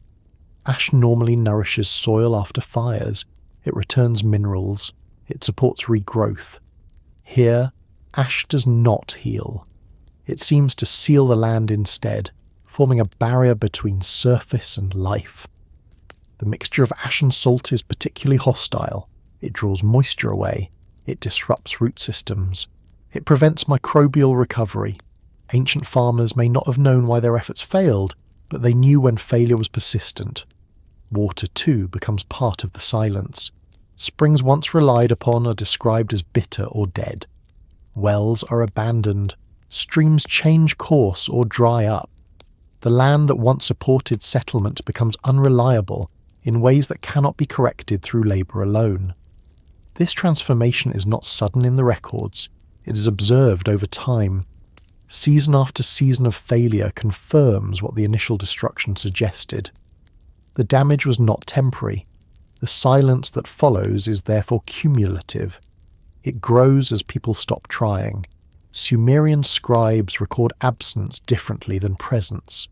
They do not write, "This land is empty." They stop writing about it. In a culture obsessed with accounting, this silence is meaningful. The absence of lamentation is also notable. There are no extended poems mourning the lost cities in the earliest layers. No epics devoted to their fall. This contrasts sharply with other destructions which inspire songs, curses, and memory. Here, memory seems restrained. This restraint may reflect fear. Singing about a place invites attention. Attention invites return. Return invites danger. Salt becomes the enduring marker. It preserves destruction by preventing decay. Ruins do not collapse into fertile soil. They remain inert. Time does not soften them. Later writers will turn salt into metaphor, a pillar, a warning, but the physical reality is harsher and less dramatic. Salt spreads invisibly. It seeps downward. It makes recovery slow, then impossible. The silence is not only human. Animals avoid the region. This is noted obliquely in later traditions, which describe the area as lifeless. Ancient observers noticed when flocks would not graze, when birds did not nest, when insects were scarce. These were signs of environmental hostility, not divine displeasure. The silence also extends upward. The sky above the region is described as empty of omens. No favourable signs, no auspicious movements. This absence reinforces avoidance. In a culture that relied on omens for decision-making, an unresponsive sky was a warning in itself. This is not the silence of peace. It is the silence of a system that has stopped interacting. Ash and salt together create a kind of memory that resists reinterpretation. Moral stories can change, names can shift, but land that does not heal keeps its own record. Over time, later cultures will move closer again, cautiously. They will reinterpret the silence as judgment, the salt as punishment, the emptiness as moral example. This reframing allows proximity without fear. If the danger is spiritual rather than physical, ritual can manage it. Yet even then, the region never fully recovers. It remains marginal. It becomes a place of reference rather than residence. The Dead Sea itself embodies this memory. Its waters are dense, resistant to life, heavy with dissolved minerals. Ancient people did not know why, but they knew it was different. It did not behave like other seas. It did not support fish. It did not invite settlement. The silence around it persists across millennia. Sumerian records, though distant in time and place, align with this pattern. They do not dwell on spectacle. They do not revel in destruction. They note aftermath and then withdraw. This withdrawal is the final act of the event. It marks the transition from catastrophe to boundary. Boundaries in ancient thought were not lines on maps. They were behaviours, where you went, where you did not go, what you named, what you left unnamed. The salt and ash define such a boundary. They also explain why the story survives without detail. Silence protects against curiosity. Curiosity invites danger. By allowing the land to speak through its refusal to heal, ancient societies avoided the need for explanation. This strategy works until later generations, removed from the immediate threat, begin to ask questions. When memory fades, silence becomes mysterious. Mystery invites story. Those stories will reshape the event into something safer to remember, something that can be discussed without fear of repetition. But beneath those stories, the silence remains. It is the silence of abandoned fields, of wells left uncapped, of roads that lead nowhere, of records that stop mid-line and never resume. As the account continues, attention will turn toward how this silence was managed, how memory was controlled through omission and reframing, and how later cultures inherited a warning stripped of its original context, turning environmental catastrophe into moral narrative while the land itself quietly continued to enforce the original lesson through its enduring hostility. The most troubling aspect of the destruction was not the moment of impact, nor even the immediate loss of life and settlement. It was what followed. Ancient societies were accustomed to catastrophe. Floods receded, fires burned out, wars ended. In every case, the land offered some path back. Soil could be cleared, walls could be rebuilt, wells could be dug again. Time, labour and patience usually restored what had been damaged. Here, that expectation failed. Season after season passed, and the land did not respond. Fields that should have recovered remained inert. Seed germinated weakly or not at all. Shoots emerged only to wither. Irrigation channels were repaired, but water no longer behaved as it once had. It carried bitterness. It left residue. It failed to sustain. This refusal to heal is emphasized more strongly than the destruction itself in the earliest layers of record. The event is brief. The aftermath is prolonged. The scribes were less interested in how the cities fell than in why the land would not forgive what had been done to it. In Sumerian thought, Land was not passive. It was a participant in order. Proper rituals, correct measurements, and balanced labour ensured its cooperation. When land failed, it was not assumed to be arbitrary. Something had altered the relationship. The language used to describe this alteration is cautious and repetitive. The land is said to be closed, turned away, or made distant. These are not metaphors of anger. They are descriptions of non-response. Effort yields nothing. The land no longer answers. This distinction matters. Angry land might still be appeased. Non-responsive land cannot. The refusal is systemic. It affects crops, water, animals, and even construction. Materials decay unpredictably. Foundations fail. Structures built atop the altered ground do not endure. Attempts to re-establish permanence dissolve quietly. Archaeological patterns reflect this. There are signs of brief return, short-lived habitation attempts that leave minimal trace. These are not full resettlements, they are tests. Someone tries, the land refuses, they leave. Over time, these attempts stop appearing altogether. The refusal also reshapes borders. Ancient boundaries followed rivers, ridges, and arable zones.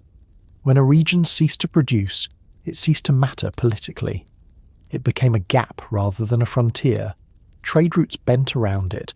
Maps, mental and physical, adjusted. This process leaves a little drama in the record, but its consequences are profound. Entire networks reorganize to avoid a space that no longer participates in human systems. Salt plays a central role here, but again, not symbolically. Salt infiltrates slowly and persistently. It draws moisture away from roots. It disrupts microbial life. Once present in sufficient concentration, it resists removal.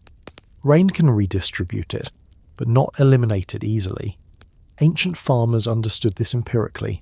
They knew which lands were dead and which could be revived. They did not waste generations on hopeless ground.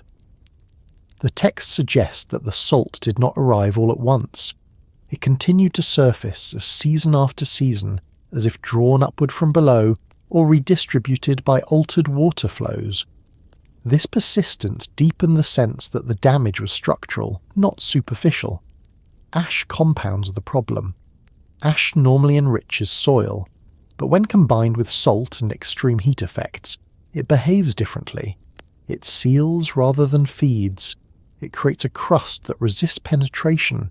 Ancient ploughs scrape uselessly against it. Water, once the great equalizer, fails here. Irrigation does not cleanse. Flooding does not restore. Wells become liabilities rather than assets. Water tastes wrong. Livestock avoid it instinctively. This aversion is noted indirectly in later traditions that describe the region as lifeless. Ancient observers paid close attention to animals. When animals refused to graze or drink, it was taken seriously. The land's refusal to heal thus becomes a shared understanding across generations. It is not debated. It is accepted. This acceptance shapes memory.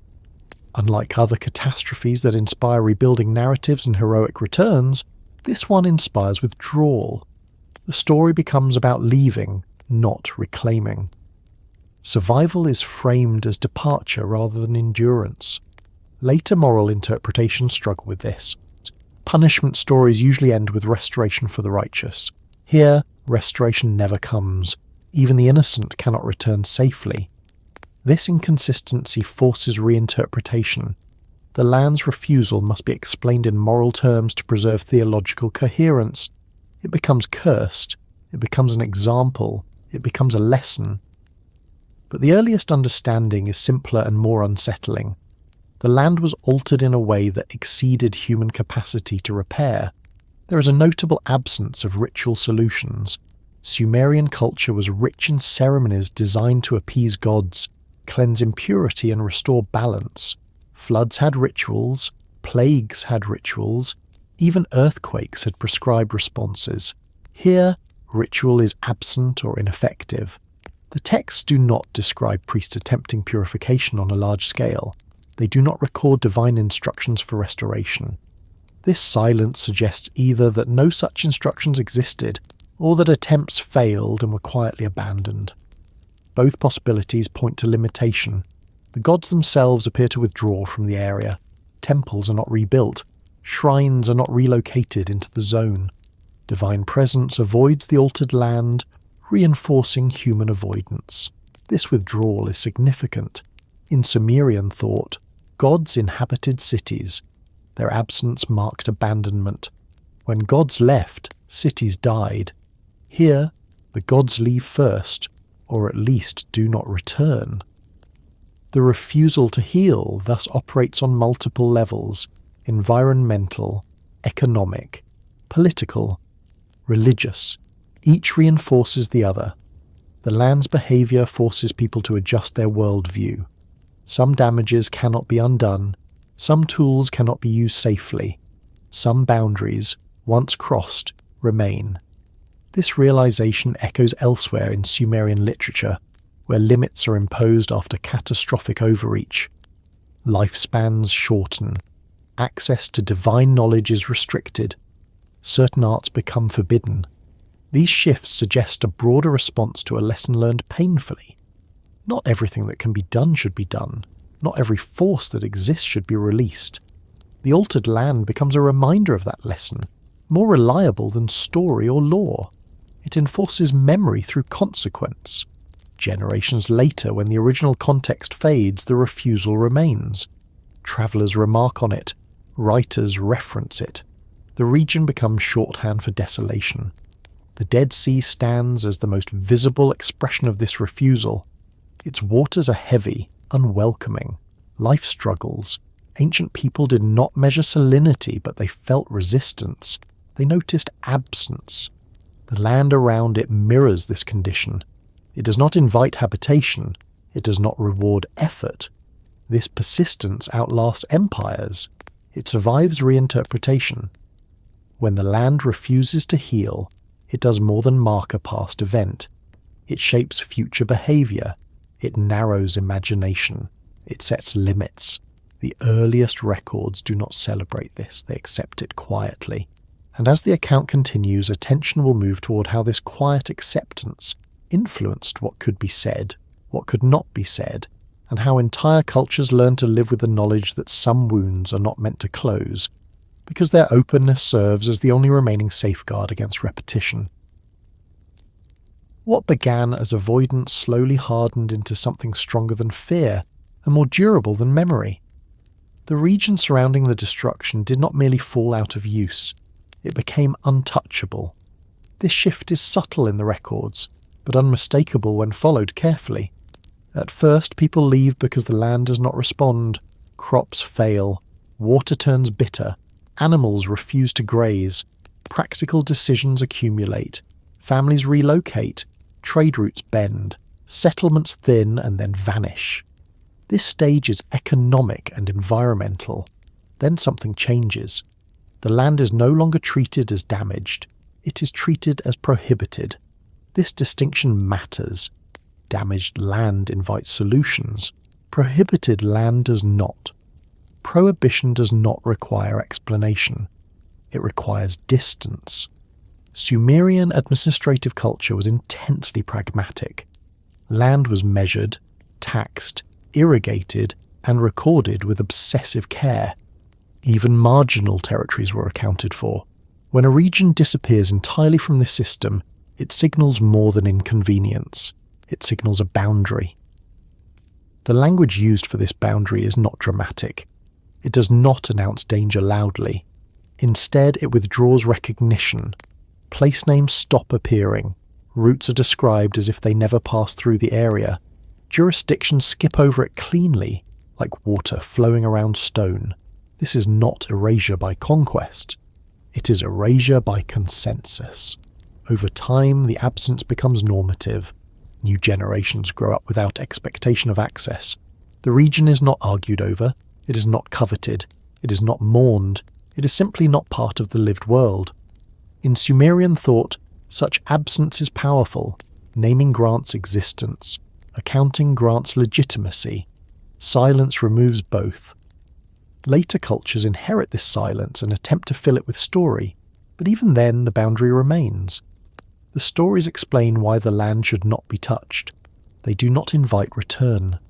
The transformation from damaged to untouchable is reinforced through ritual behaviour. Travellers detour instinctively.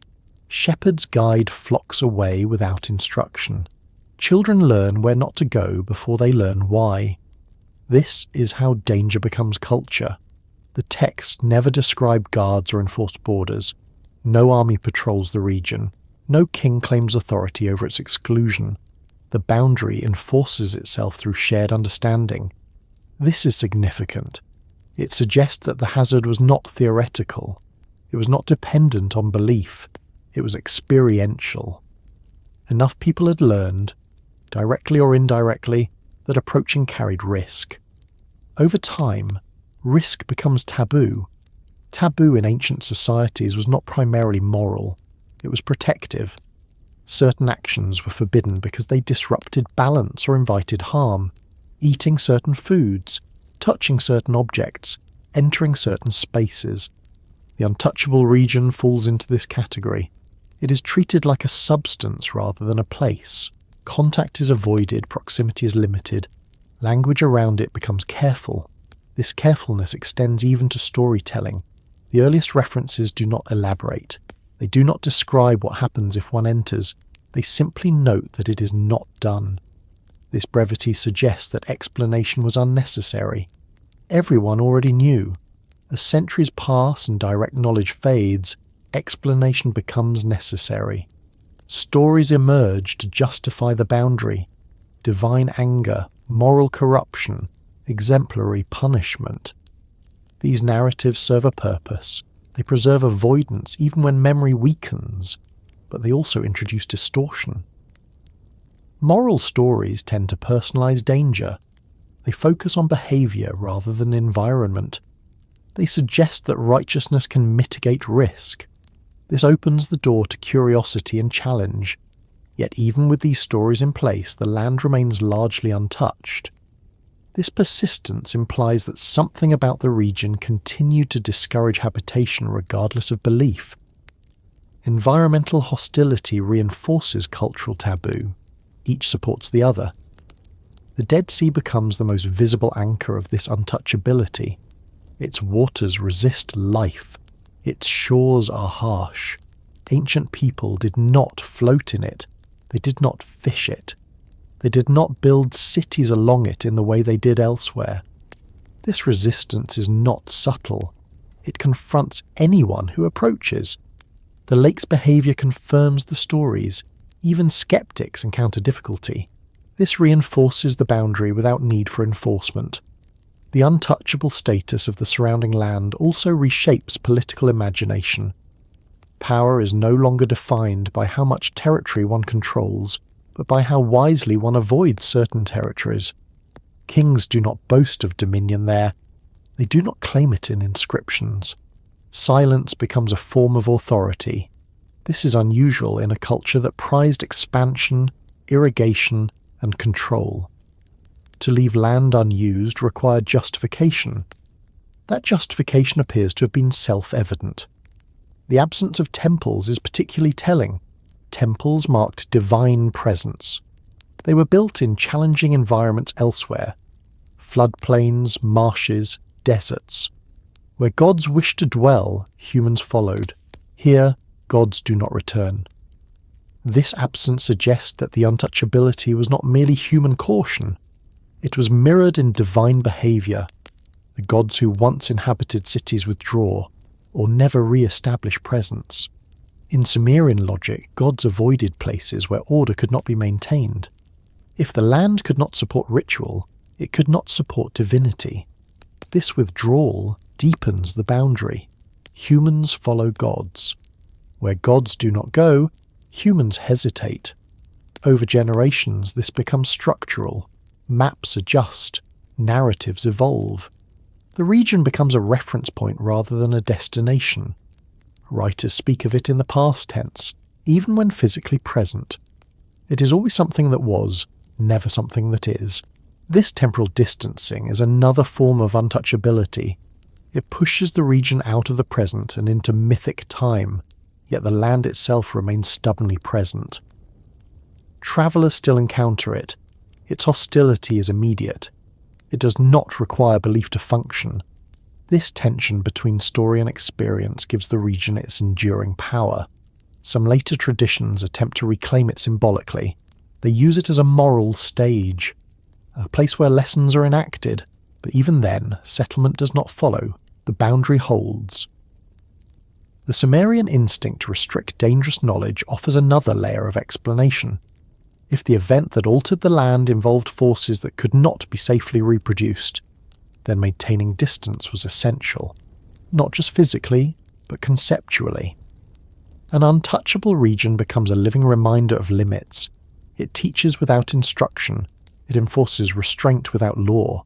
This is more effective than prohibition alone. Prohibitions can be challenged.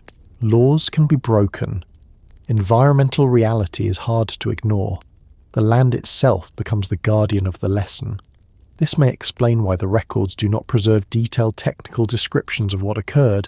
To describe the mechanism would invite curiosity. To mark the boundary is enough. The untouchability thus serves a dual purpose.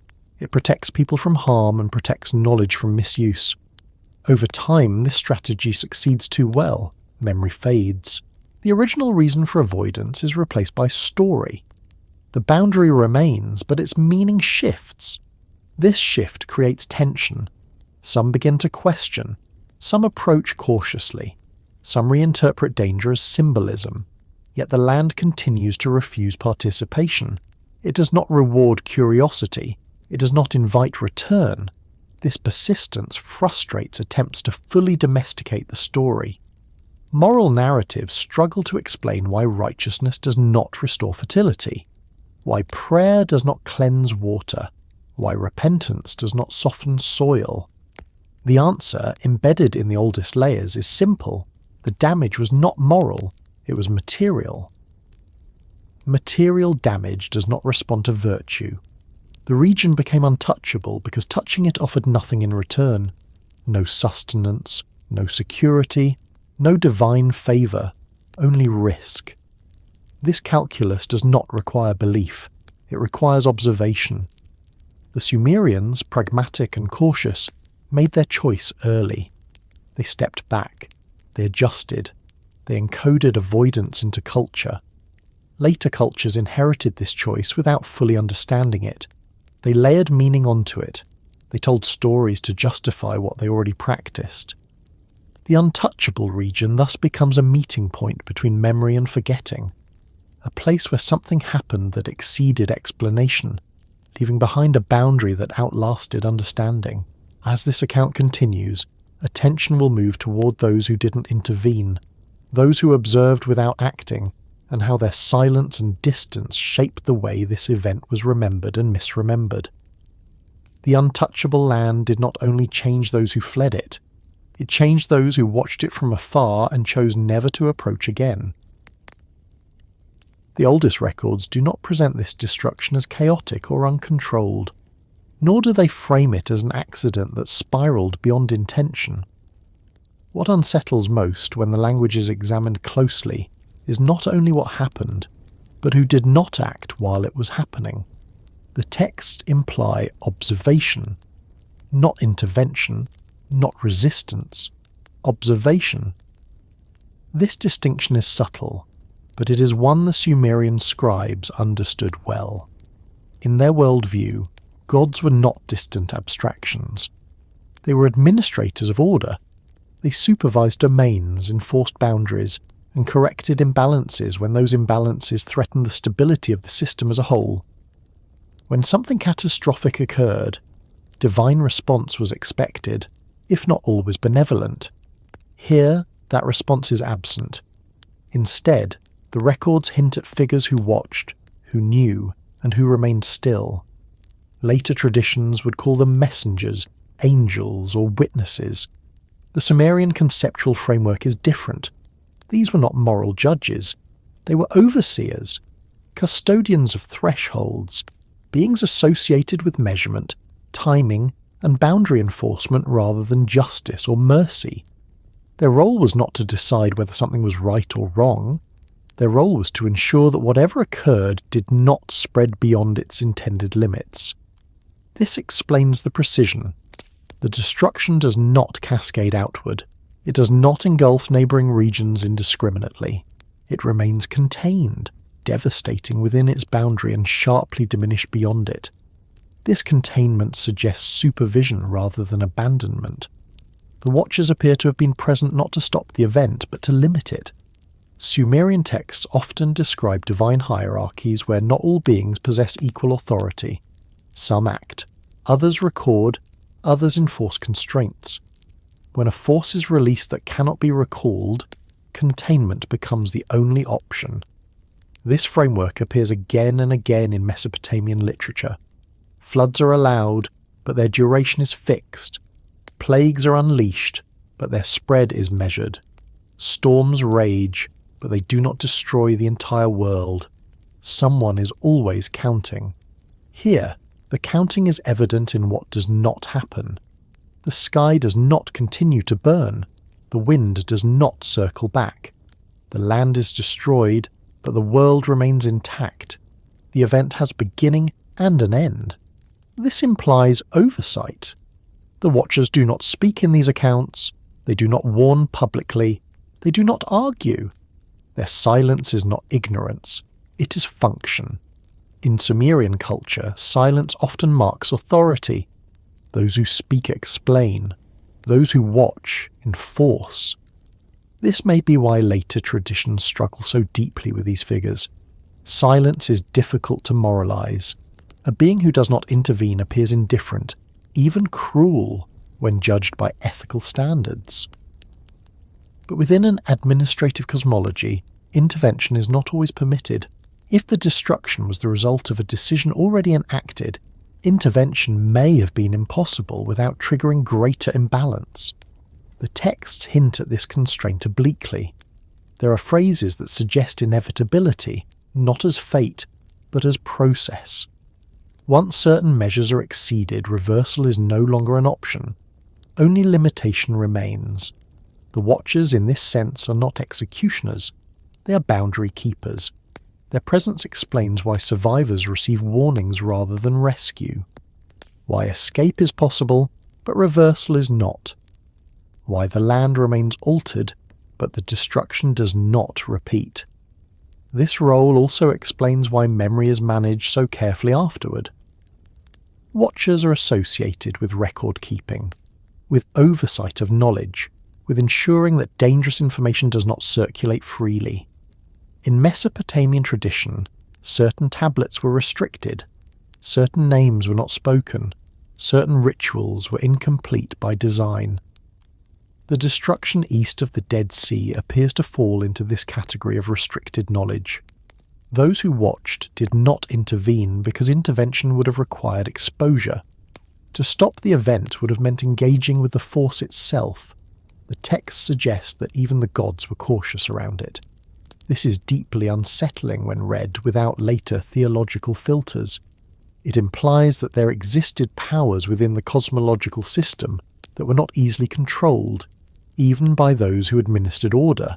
Later traditions reinterpret this as divine will. But divine will is a simplification. It removes complexity. It removes risk. The earlier framework preserves risk. The Watcher's silence also serves another function. It removes moral clarity. If no one intervenes, then blame cannot be easily assigned. The event exists as fact rather than lesson. This frustrates human storytelling instincts. People want reasons. They want justice. They want reassurance that catastrophe will not recur if behaviour changes. The Watchers offer none of this. They simply ensure that the event remains singular. This singularity is critical. It prevents normalization. If the destruction were repeated, it would become a known tool, a precedent, something to be expected or even invoked. By remaining silent and distant, the Watchers ensure that the event remains anomalous, unrepeatable, and therefore dangerous to contemplate too closely.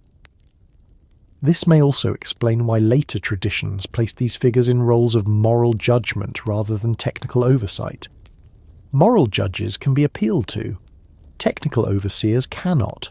Transforming watchers into angels of judgment makes them relatable. It gives them faces, names, and emotions. It allows later cultures to engage with them safely. But this transformation comes at a cost. It obscures the original function. The Watchers did not intervene because intervention was not their role. They were there to observe, to ensure containment, and to maintain the integrity of the wider system. This interpretation aligns with how the aftermath unfolds. There is no attempt to cleanse the land, no divine promise to restore it, no effort to make things right. The world moves on around a scar that is allowed to remain. Scars serve a purpose. They mark where not to cut again. The presence of Watchers also explains why certain details are preserved while others are absent. Effects are described. Causes are not. Boundaries are emphasized. Mechanisms are avoided. This is consistent with oversight that prioritizes stability over understanding. The silence of the Watchers thus becomes a form of instruction. It teaches restraint by example. It demonstrates that not every power should be exercised, and not every outcome should be reversed. In later eras, when gods are imagined as all-powerful and intervention is expected, this silence becomes troubling. It invites reinterpretation. The Watchers are recast as judges who chose punishment over mercy. But the earliest layers do not support this. They present figures who remain present but inactive, watchful but restrained. This restraint may be the most important lesson embedded in the story. It suggests that the true danger was not moral corruption or disobedience, but escalation. The use of a force that solved one problem at the cost of introducing a far greater one. Those who watched understood this. They allowed the event to conclude, then ensured that its consequences remained visible enough to prevent repetition. The land's refusal to heal becomes part of this oversight. It enforces memory without requiring explanation. As generations pass and the Watchers fade into myth, their function is inherited by the environment itself. The land watches, the water watches, the silence watches, and as the account continues, attention will turn toward what knowledge was deliberately allowed to disappear in the wake of this event, how memory was shaped through omission rather than record, and why certain details vanish from the texts at precisely the moment when explanation would have been most tempting. The most deliberate act that followed the destruction was not retreat, nor silence, nor even avoidance. It was forgetting. Not the passive fading that happens when time passes and witnesses die, but an active narrowing of what was allowed to persist. Certain details did not survive because they were never meant to. This becomes visible not in what the texts say, but in what they stop saying. Earlier records, especially administrative and technical ones, are exhaustive. They name tools, they list materials, they record procedures with obsessive care. When a canal is dug, its dimensions are preserved. When a ritual is performed, its sequence is enumerated. When a city is founded, its measurements, offerings, and divine patrons are all named. After this event, that precision disappears. Descriptions become indirect, effects are preserved, but processes are not. The language shifts from instruction to warning, from documentation to narrative. This is not an accident of preservation, it is a change in intent. The scribes knew how to preserve knowledge, they also knew how to restrict it. In Sumerian intellectual culture, not all knowledge was equal. Some was meant to circulate freely, some was restricted to temple specialists, some was recorded incompletely on purpose. There are rituals where a step is omitted, incantations where a crucial word is replaced with a symbol, lists where a name is deliberately left blank. This was not incompetence, it was containment. Dangerous knowledge was managed by fragmentation. No single tablet contained enough to reproduce what had been done. Understanding required context that was no longer provided. The destruction east of the Dead Sea falls squarely into this category. The effects are remembered clearly. Light, heat, Wind, salt, ash. The boundaries are emphasized. The warnings are preserved, but the mechanism vanishes. Later traditions inherit a shell, a story without instructions, a memory without method. This explains why the event becomes moralized so quickly. Morality fills gaps left by missing technical explanation. It offers causation without mechanism. It makes the story transmissible without risk. But this moralization does not originate in the earliest layers. It appears gradually, as technical clarity recedes. The earliest records are uncomfortable because they point toward capability without context. Something was done. It worked.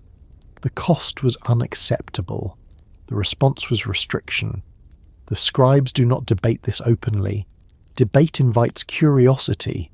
Instead, they allow the knowledge to thin. This thinning is visible in the way later texts struggle to describe the same phenomena. Fire becomes a catch-all. Brimstone is introduced. Divine anger is emphasized. These elements simplify complexity. They replace unfamiliar behavior with familiar imagery. Light that arrives before sound is harder to explain than fire raining down. Wind that burns contradicts expectation. Stone that softens threatens categories. Moral fire does none of this. Moral fire behaves like fire. By reframing the event, later cultures preserve memory while neutralizing danger. But even then, the land resists full domestication of the story. Its refusal to heal keeps alive the sense that something real and unresolved occurred. This tension between story and reality is what gives the account its endurance. It never fully settles. There is another sign of deliberate forgetting in the absence of replication. Sumerian culture was inventive. When something worked, it was reused. Irrigation techniques spread. Metallurgy advanced. Writing systems proliferated. Knowledge, once proven effective, tended to expand. Here, there is no expansion. No later text describes a similar deployment. No ritual reenacts it. No myth celebrates its power. It is never invoked again as a solution. This silence suggests prohibition, not because the power was weak, but because it was too strong. In Mesopotamian thought, balance was maintained through limitation. Excess was dangerous even when effective. The gods themselves were subject to this logic. When they overreached, consequences followed. The destruction appears to have demonstrated a threshold that should not be crossed again. By allowing knowledge of the mechanism to fade, the culture ensured that threshold remained distant. This process also explains inconsistencies in later accounts. Details blur, sequences shift, causes multiply. When technical memory is lost, narrative memory compensates. The warning not to look back survives because it is behavioral. It does not require understanding. The instruction to avoid the region survives because it is reinforced by experience. But the how and why disappear. Even names change. The cities acquire symbolic identities rather than geographic ones. They become stand-ins for corruption or excess. Their specific features are forgotten. Their destruction becomes exemplary rather than particular. This abstraction is a form of forgetting. Sumerian scribes were not sentimental about loss. They recorded what mattered for continuity. When something threatened continuity itself, they restricted it. There are hints that this restriction extended beyond writing. Oral transmission likely followed similar rules. Certain details were not repeated, certain questions were discouraged. This does not require conspiracy. It requires consensus. When enough people agree that something is better left unexplained, explanation disappears. The role of the watchers fits into this pattern. They observe without clarifying. They allow memory to exist without context. This creates a boundary around knowledge itself. Knowledge that cannot be contextualized becomes dangerous. The result is a story that feels incomplete, unsettling, and resistant to closure. Modern readers sense this and attempt to resolve it through speculation. Nuclear war, advanced technology, lost civilizations. These attempts mirror ancient discomfort. But they miss the original strategy. The goal was not to solve the mystery, it was to prevent recurrence. By allowing the mechanism to be forgotten, the culture reduced the risk of imitation. By preserving effects, it maintained caution. This balance is delicate. Too much forgetting and the warning loses force. Too much detail and the danger returns. The story we inherit sits in the middle. It tells us enough to be uneasy, but not enough to act. The land reinforces this equilibrium. It continues to punish curiosity without explaining itself. It remains a teacher that does not speak. As generations pass, memory degrades further. The story becomes moral. The danger becomes spiritual. The lesson becomes obedience. Yet beneath this layering, the original shape persists. Light before sound, heat without flame, wind that burns, land that refuses life. These details are stubborn.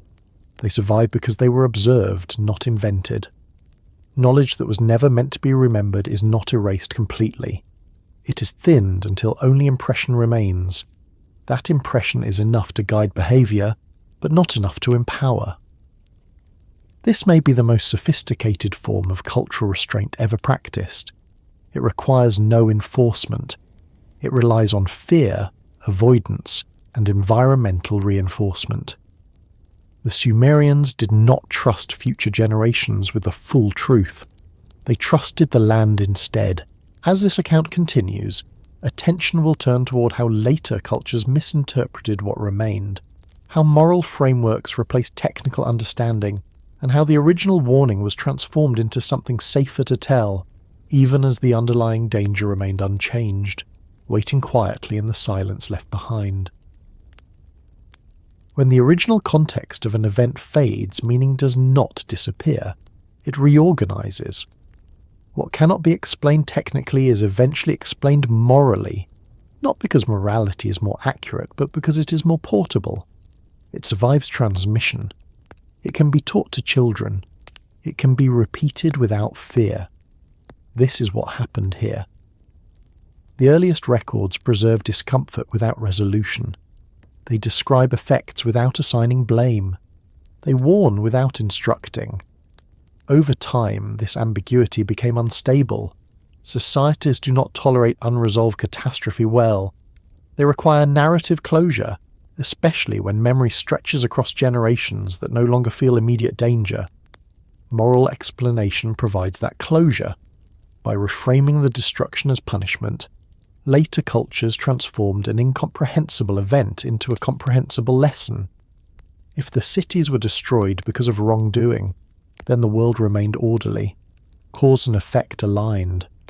Justice was restored conceptually, even if the land itself remained broken. This reframing did not occur all at once. It developed gradually as technical memory thinned and distance increased.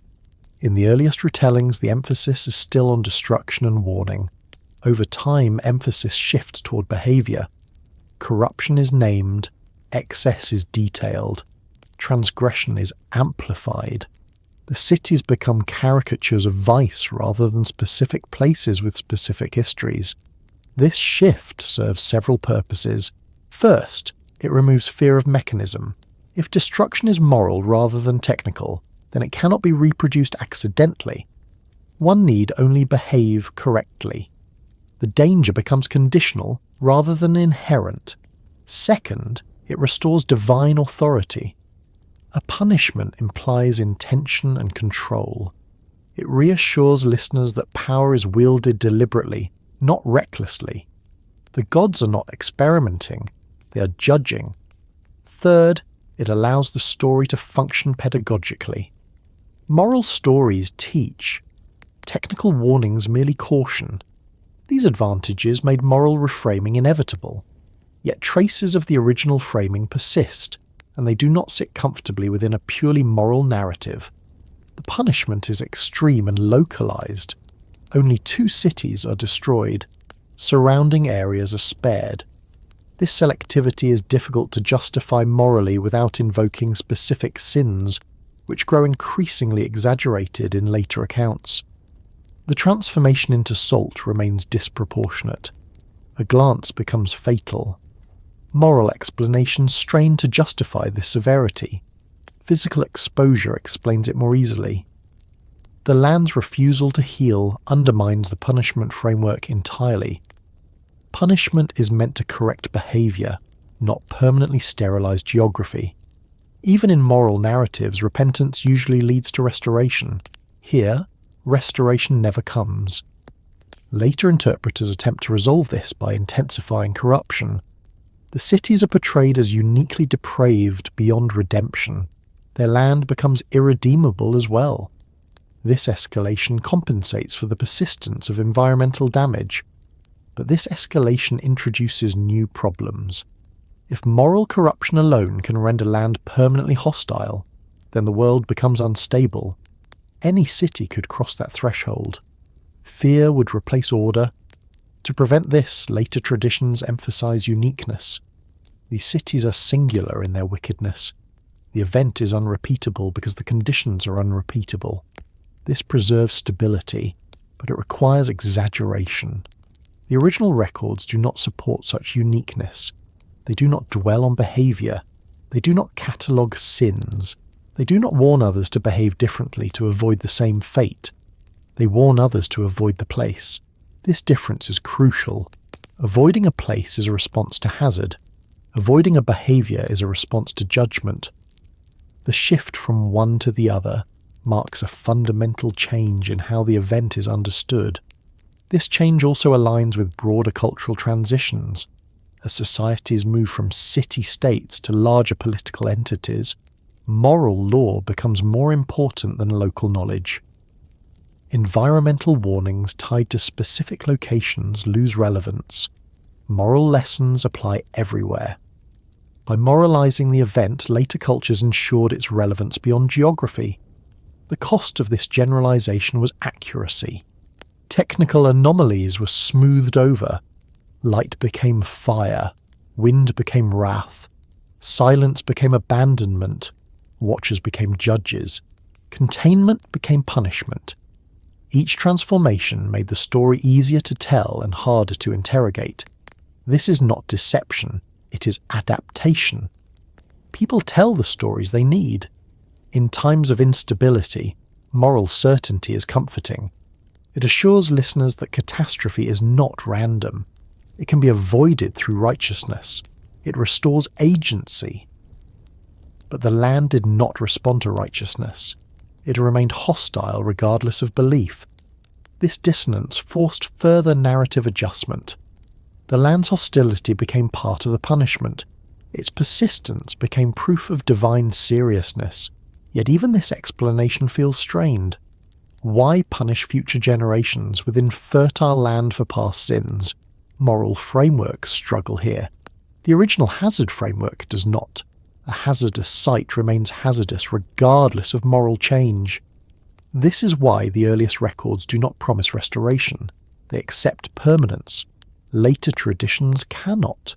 They introduce eschatological hope, future cleansing, ultimate renewal. These promises shift resolution out of historical time and into divine future, relieving immediate tension. This allows the story to coexist with reality without resolving it. The reframing also protects against dangerous curiosity. Moral stories discourage investigation. One does not study punishment, one avoids it. Technical curiosity might lead to experimentation. Moral fear leads to obedience. This aligns with the original strategy of knowledge restriction, though implemented differently. The Sumerians restricted detail. Later cultures restricted inquiry. Both aim to prevent recurrence. The moral framework also allows authority to claim interpretive control. Priests, prophets, and teachers explain why the destruction happened. They mediate meaning. This centralization of interpretation contrasts with the earlier silence, where meaning was distributed through environment and behavior. Centralized interpretation is more manageable for expanding societies. As the story travels further from its origin, moral framing becomes dominant. It integrates with legal codes, ethical teaching, and communal identity. The cities become symbols rather than sites. Yet the physical site remains stubborn. Travellers remark on it. Geographers note it. Its hostility resists full mythologization. This tension keeps the story alive. If the land had healed, the moral narrative might have settled completely. If the land had vanished, memory might have faded. Instead, the land persists as contradiction. Later cultures respond by intensifying symbolism. The region becomes a place of demons, exile, and punishment. This keeps people away without requiring explanation. Fear replaces understanding. This is effective, but it obscures the original lesson. The original lesson was not that behaviour invites divine annihilation. It was that certain forces, once unleashed, cannot be safely integrated back into the world. They leave scars that outlast intention. Moral framing turns this into a warning about human behaviour. Technical framing warns about human capability. The difference is subtle, but profound. By shifting blame onto the victims, later cultures avoid confronting the implications of power misuse. They remove responsibility from those who deployed the force and place it on those who suffered. This inversion makes the story safer. The Sumerian records do not perform this inversion. They do not blame the cities explicitly. They do not justify the destruction. They accept it and withdraw. This acceptance is uncomfortable. Later cultures could not tolerate that discomfort. They needed meaning that restored moral order, so they reframed. The reframing succeeded culturally, but it did not erase the deeper unease. That unease surfaces whenever readers notice details that do not fit the moral mould. Light before sound, heat without flame, land that never recovers. These details pull the story back toward its origin, resisting full assimilation into moral doctrine. As the account continues, attention will move toward the distinction between power and survival, and how ancient texts differentiate between the ability to destroy and the wisdom to endure. That distinction lies at the heart of why this event was remembered cautiously, reframed repeatedly, and never fully explained, even as it continued to shape behaviour long after its original context was lost. The distinction between divine wrath and technological catastrophe is not merely semantic. In ancient thought, it determined how an event was remembered, how it was taught, and how future generations oriented themselves toward power. Divine wrath belongs to ethics. Technological catastrophe belongs to limits. One can be appeased, the other must be avoided. Later traditions collapse this distinction because doing so restores moral clarity. If destruction is wrath, then righteousness offers protection. If destruction is catastrophe, then righteousness may be irrelevant. That is a far more disturbing conclusion. The oldest records lean toward the second understanding. Divine wrath in Mesopotamian literature follows recognizable patterns. There is provocation, there is deliberation, there is announcement. Even when punishment is severe, it is framed as corrective. Floods are sent, but survivors are chosen. Cities are destroyed, but others rise in their place. Wrath, though terrifying, is integrated into a cycle that preserves meaning. What happened here does not fit that cycle.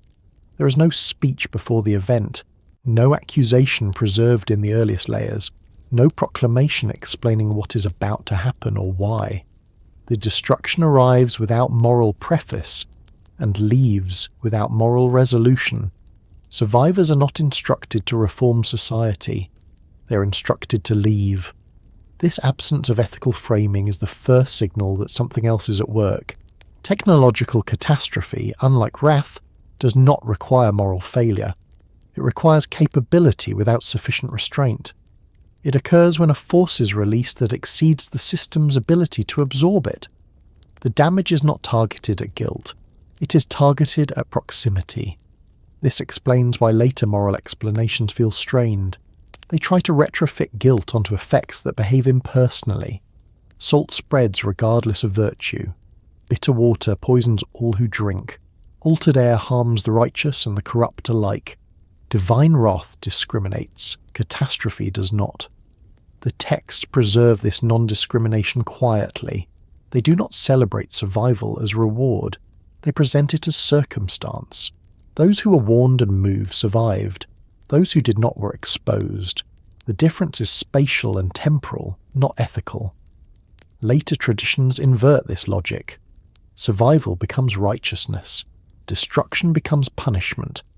This inversion makes the story usable, but it distorts the original observation. Another difference lies in reversibility. Wrath can be lifted. Prayers can be answered. Covenants can be made. Technological catastrophe leaves residues. It alters environments. It persists beyond intention. The land's refusal to heal exposes this difference relentlessly. No amount of piety restores fertility. No ritual cleanses water. Time passes, but the damage remains. This persistence forces reinterpretation. Later cultures push resolution into the future. Ultimate restoration is promised beyond historical time. This preserves faith while acknowledging present reality. But the earliest records do not defer resolution. They accept permanence. They also accept limitation. Technological catastrophe reveals limits not only of humanity, but of those who wield power. The Watchers do not intervene because intervention may be impossible without greater harm. The silence that follows is not indifference. It is containment. Divine wrath, by contrast, is always controllable by the divine. It is purposeful and bounded. It does not surprise its wielder. The descriptions preserved here suggest surprise, or at least sobering realization. This difference explains why knowledge was restricted afterward. Wrath does not require secrecy. It is invoked openly as warning. Catastrophe requires silence, because understanding it invites replication. Later, moral framing removes that risk. Moral lessons do not empower, they constrain. This is why later traditions emphasize obedience over understanding. They discourage inquiry. They frame curiosity as temptation. These moves are protective, even if they obscure truth. The distinction also reshapes responsibility. In a wrath framework, responsibility lies with the punished. In a catastrophe framework, responsibility lies with the one who released the force. Later cultures shift responsibility away from the wielder and onto the victim. This protects authority. The Sumerian records do not perform this shift explicitly. They avoid assigning responsibility at all. This avoidance may reflect recognition that assigning blame would destabilize the system further. Better to withdraw than to accuse. The language of tools and release supports this reading. Tools are neutral until used. Their misuse does not imply moral failure of the material acted upon. It implies miscalculation. This is a difficult lesson to preserve without encouraging dangerous thought. It suggests that gods, or those who administer order, can err, that their actions can have unintended consequences. Later theology cannot tolerate this easily. Omniscience replaces oversight. Wrath replaces miscalculation. Yet the physical world continues to contradict the simplified story. The Dead Sea remains as evidence of catastrophe rather than judgment. Its waters do not respond to prayer. They respond to chemistry. They behave consistently, indifferently. Ancient people noticed this consistency. They adapted behavior accordingly. They avoided rather than appeased. This behavioral adaptation is telling. If the destruction were wrath, appeasement would be logical. If it were catastrophe, avoidance would be wiser. The earliest behavior favors avoidance. Over time, avoidance becomes taboo. Taboo becomes morality. Morality becomes doctrine. Each layer distances the story from its origin while preserving its function. The difference between wrath and catastrophe also explains why the event is never celebrated. Wrath stories often end with reaffirmation of divine authority. They reinforce hierarchy. This story ends with absence. Absence is not celebratory. It leaves questions unanswered. It leaves scars unhealed. It leaves knowledge fragmented. This fragmentation is itself a safeguard. The Sumerians were not philosophers in the modern sense. but they were keen observers of consequence. They understood that some forces once demonstrated must be buried beneath layers of meaning to prevent repetition. Later cultures continued this burial, even as they changed the covering. The moral narrative is one such covering.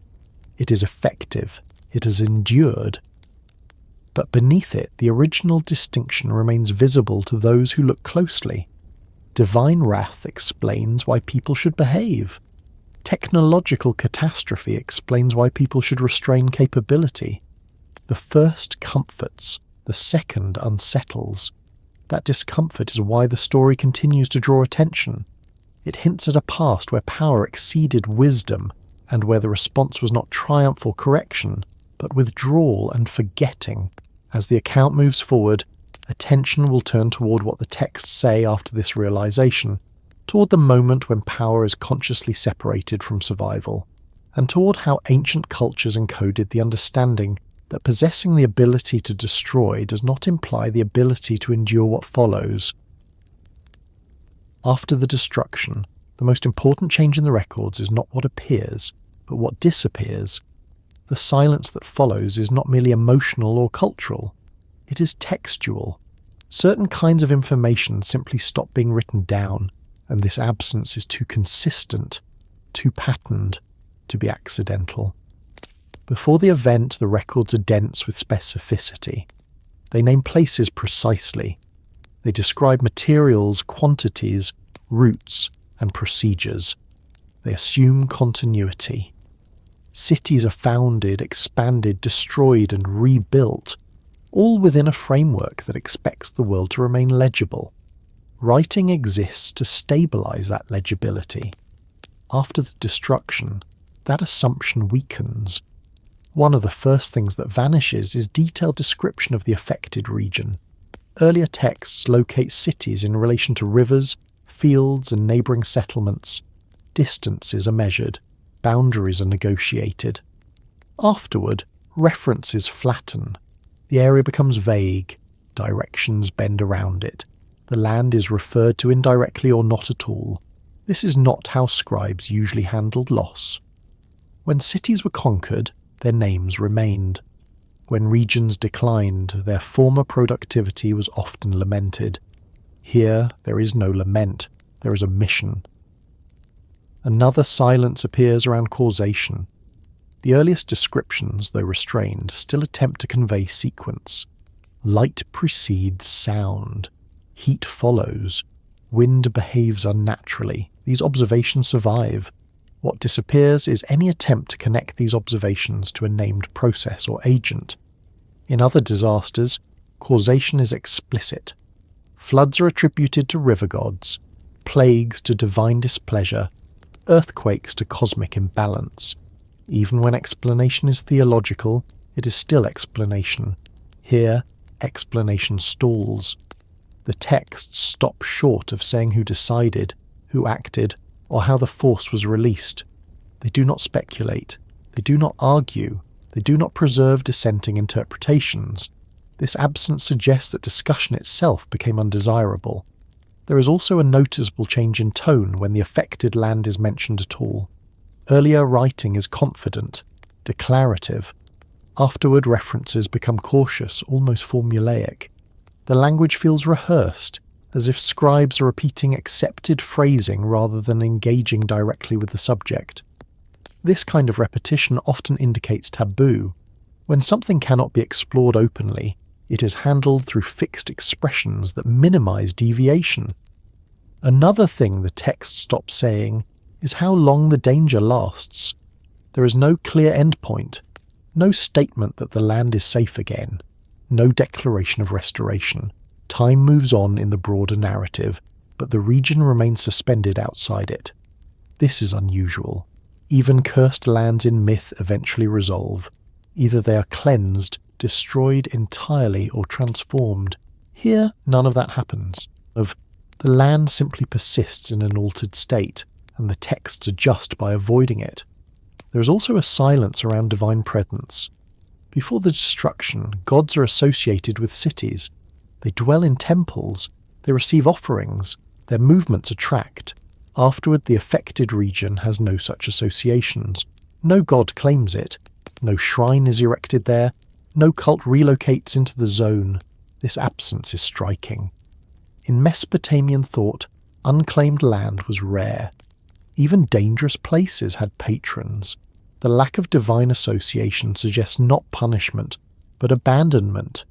Abandonment is different from wrath. Wrath engages. Abandonment withdraws. The texts reflect this withdrawal by ceasing to speak of divine action in relation to the place. The gods neither curse it further nor attempt to heal it. They simply stop interacting with it. Another silence emerges around human response. There are no heroic attempts to reclaim the land. No kings boast of taming it. No engineers propose solutions. This absence contrasts sharply with other environmental challenges where ingenuity is celebrated. The lack of response implies either that solutions were impossible or that attempting them was forbidden. Either way, silence is safer than failure. Over time, this silence hardens into convention. Later scribes inherit a tradition in which certain questions are not asked. They may not even know why. They simply know that writing about the place in certain ways is not done. This inherited restraint is one of the clearest signs that forgetting was intentional. The texts also stop using certain metaphors after the destruction. Fire imagery becomes moralized rather than technical. Wind becomes symbolic rather than descriptive. Light loses its unsettling specificity and becomes associated with divine presence in more conventional ways. This shift suggests that earlier language was considered too close to something uncomfortable. By generalizing it, later writers reduce its threat. There is also a silence around repetition. The event is never compared directly to later disasters. Even when later cities are destroyed by fire or flood, scribes do not draw parallels. The destruction stands alone. Singularity is preserved through silence. If parallels were drawn, curiosity might follow. Curiosity could lead to dangerous analogies. Better to keep the event isolated. The Dead Sea becomes the physical anchor of this isolation. It is referenced as a marker, a boundary, a sign. But its origin is not explored. It simply is. This mirrors the textual strategy. Presence without explanation. Another silence appears in legal and ethical texts. There are no laws derived from the event, no codes that say, do not do this lest the same happen. Moral framing appears later, but it is narrative, not legal. This absence suggests that the lesson was not meant to be codified. Laws invite interpretation and loopholes. Narrative invites caution. The warning not to look back survives because it is simple and situational. Broader instructions do not. The texts also stop recording certain kinds of technical ambition. After this period, there is a noticeable emphasis on limits, on proper measure, on not exceeding bounds. These themes appear elsewhere, but here they intensify. It is as if the culture internalized a lesson without naming its source. This internalization is visible in mythic shifts. Lifespans shorten. Access to divine knowledge is restricted. Certain arts are framed as dangerous. These changes are often attributed to moral decline, but they can also be read as containment strategies. If a force exists that can alter land permanently, then limiting who can access powerful knowledge becomes essential. Silence is one way to enforce that limit. The most telling silence is emotional.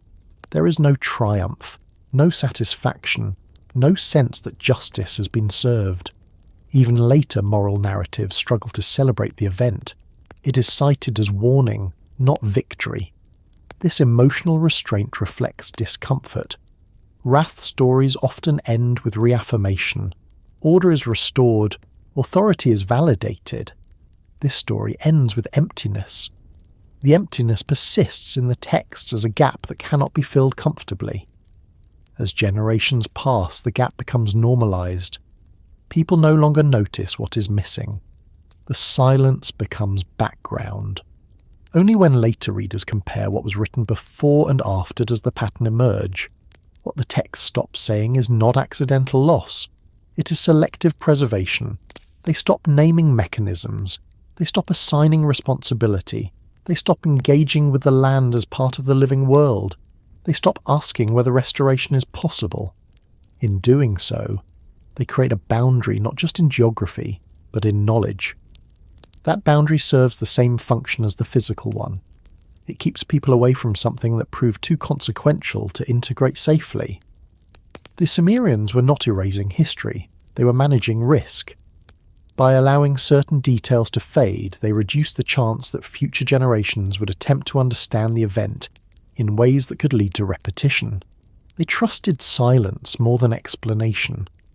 Later cultures, uncomfortable with silence, filled it with morality, symbolism, and theology. These fillings make the story survivable, but they also obscure the original caution. Yet the silence never fully disappears. It lingers in unanswered questions, in details that do not fit, in the persistent hostility of the land. The text stops saying many things after the destruction, but what they leave unsaid continues to shape behaviour. It teaches indirectly, it warns without instructing, and as the account continues toward its conclusion, attention will turn to what this silence ultimately reveals about the relationship between power and survival, and why ancient cultures came to understand that knowing how to destroy something is not the same as knowing how to live with what remains afterward. Long after the land fell silent and the region slipped out of daily life, the event did not disappear. It receded, but it did not fade. Instead, it cast a shadow that stretched across generations, shaping how people remembered the past and, more importantly, how they chose to forget it. Human memory does not operate like written record. It compresses, selects, and reshapes. What cannot be used is often discarded. What cannot be explained is often transformed. The destruction east of the Dead Sea entered memory not as a clear historical episode, but as a pressure, a weight, something that bent stories without being named directly. This is why the event appears fragmented across cultures. It surfaces as a warning here, a moral tale there, an ominous reference elsewhere. Rarely does it appear whole. Rarely is it treated as a concrete occurrence with specific causes and consequences. Memory breaks it apart, distributing pieces where they can do the least harm. In early generations, the shadow is practical. People remember where not to go, they remember which routes to avoid, they remember that certain lands do not forgive effort. These memories do not require story. They are reinforced by experience and passed down quietly. As distance grows, experience gives way to explanation. Children who never saw the land fail ask why it should be avoided. Elders who no longer remember the original reasons offer stories instead. These stories simplify, they moralize, they personalize, they give shape to fear. This is not deception, it is adaptation. Memory under pressure always adapts. The long shadow of the event influences how catastrophe is understood more broadly. Later disasters are interpreted through its lens. Fire becomes suspect. Sudden destruction from above becomes ominous. Silence after catastrophe becomes meaningful rather than accidental. This pattern can be seen in how later cultures describe unrelated events. Language borrowed from this destruction appears elsewhere, even when context differs. Light from the sky, fire without warning, cities erased suddenly. These phrases carry emotional charge even when used metaphorically. The shadow teaches people how to feel about destruction, even when they no longer know why. It also teaches restraint. There is a noticeable caution in later myth-making around ultimate power. Creation stories emphasize separation and balance. Boundaries are reinforced. Transgression becomes dangerous not only morally, but cosmically. Excess is framed as catastrophic. These themes are not unique to one culture, but they intensify after this period. The memory of a force that exceeded control lingers beneath these stories. Even when unnamed, it influences how power is imagined. Power becomes something to fear, not merely to wield. This fear is not abstract. It is grounded in remembered consequence. The shadow also shapes what is considered plausible. Later generations struggle to imagine that destruction without siege could occur. They retrofit familiar mechanisms: divine anger, firestorms, supernatural intervention. These explanations domesticate the unimaginable, yet traces of the original anomaly persist, unsettling the narrative. Why did the land never recover? Why were warnings spatial rather than ethical? Why did silence follow instead of celebration? These questions surface repeatedly across centuries, even when answers differ. The shadow thus functions as a kind of negative knowledge. It teaches by absence. It warns by discomfort. It persists because it is unresolved. Human cultures often respond to unresolved memory by ritualizing it. Anniversaries, prohibitions, sacred texts. In this case, ritual is minimal. Prohibition is environmental. The land itself enforces memory. This makes the shadow unusually durable. Texts can be edited, stories can be reshaped, landscapes are harder to revise. As writing traditions evolve, the event's shadow migrates into ethics and law. It becomes an example of excess, of hubris, of moral collapse. These frameworks allow societies to talk about danger without acknowledging its technical roots. This migration protects against dangerous curiosity, but it also distorts history. The original lesson was not that people were too sinful. It was that someone, somewhere, crossed a threshold that should not have been crossed. That lesson is harder to integrate into moral systems because it implicates capability rather than character. Character can be improved. Capability must be limited. Limiting capability requires restraint, silence, and sometimes forgetting. The shadow encourages this forgetting by making the event uncomfortable to recall accurately. It resists clear retelling. It punishes curiosity indirectly, through confusion rather than consequence. Modern readers feel this resistance as frustration. Details do not align, accounts contradict, evidence feels incomplete. This is not accidental. It is the residue of managed memory. Even the act of asking what really happened feels transgressive, as if probing something that was deliberately buried. That feeling itself is part of the shadow. The shadow also shapes identity. Cultures define themselves against what they fear repeating. Laws, myths, and values are built around avoidance. The destruction becomes a negative origin, a reference point for what must never occur again. This is why the story survives even when stripped of context. It answers a need. It marks a boundary.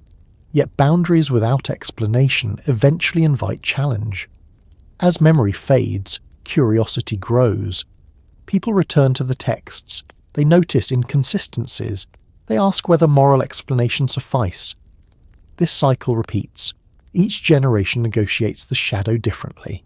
Some embrace moral certainty. Others probe technical possibility. Some dismiss the story as myth. Others treat it as warning. The shadow accommodates all of these responses without resolving into one. This flexibility is why it endures. The Sumerians did not design this consciously in the modern sense. They responded pragmatically to an event that exceeded their capacity to integrate. Their solution was not synthesis, but distance. Distance in geography, distance in language, distance in memory. That distance becomes shadow. Over time, the shadow detaches from its source. It influences behaviour long after the original reasons are gone. It becomes part of cultural intuition, a sense that some knowledge is dangerous, that some power invites catastrophe, that some boundaries exist for reasons no one remembers clearly. These intuitions surface in unexpected places, in myths about forbidden knowledge, in stories about fire stolen from the gods, in warnings about looking too closely at what should remain unseen. The destruction east of the Dead Sea becomes one thread among many, but it is an early and influential one. The long shadow over human memory is not a single story, but a pattern of hesitation. a reluctance to fully articulate certain possibilities, a preference for moral explanation over technical detail, a comfort with myth that shields against replication. This shadow does not tell people what to think, it tells them what to avoid, and that avoidance, reinforced by landscape and story alike, proves more durable than any explicit instruction. As this account approaches its final reflection, attention turns to what this long shadow ultimately implies. Not about ancient cities or vanished lands, but about humanity's relationship with power itself. About the difference between knowing that something can be done and knowing whether the world can survive once it has been done. The shadow points toward that question without answering it. It never needed to. There is a moment near the end of the oldest records where the tone shifts almost imperceptibly. It is not marked by conclusion or resolution. There is no declaration that the danger has passed, no reassurance that the lesson has been learned. Instead, there is a subtle widening of perspective, as if the scribes allow themselves one final consideration before closing the subject and turning away. It is the possibility of repetition, not in the future, but in the past. The texts never say this directly. They do not state that the destruction east of the Dead Sea was unique. They do not insist that it was unprecedented. They simply treat it as something that happened, something serious enough to alter behaviour, memory and knowledge afterward. That restraint leaves space for the quiet implication that what occurred may not have been the first instance of its kind, only the most recent one that remained visible. This implication does not appear as speculation. It appears as structure, as familiarity, as an absence of surprise that feels learned rather than assumed. The scribes do not describe the event as unimaginable. They describe it as unacceptable. This difference is subtle but critical. Something unimaginable would provoke awe, confusion, or frantic explanation. Something unacceptable provokes withdrawal, silence, and limits. The response preserved in the text suggests recognition, not discovery. There are hints elsewhere in Sumerian tradition of worlds that ended before the current one was established, not in dramatic terms, but in administrative ones. Lists that restart, kingships that descend again after interruption, ages that are counted without being narrated. These patterns are often interpreted mythologically, but they can also be read as acknowledgements of disruption, of resets, of times when continuity failed and had to be re-established. The destruction described here fits that pattern more closely than later moral narratives allow. If this was not the first time such a force had been used, then the reaction makes sense. Silence would not be panic, it would be protocol. Forgetting would not be negligence, it would be procedure. The knowledge restriction that followed would not be invented on the spot, it would be inherited. This possibility reframes everything that came after. The watchers who did not intervene would not be learning restraint for the first time, they would be enforcing it again. The land's refusal to heal would not be an anomaly. It would be a known consequence. The moral reframing would not be a misunderstanding.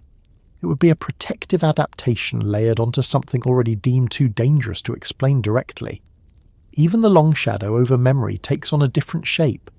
It becomes not a single trauma, but an echo of earlier ones compressed and blurred through time.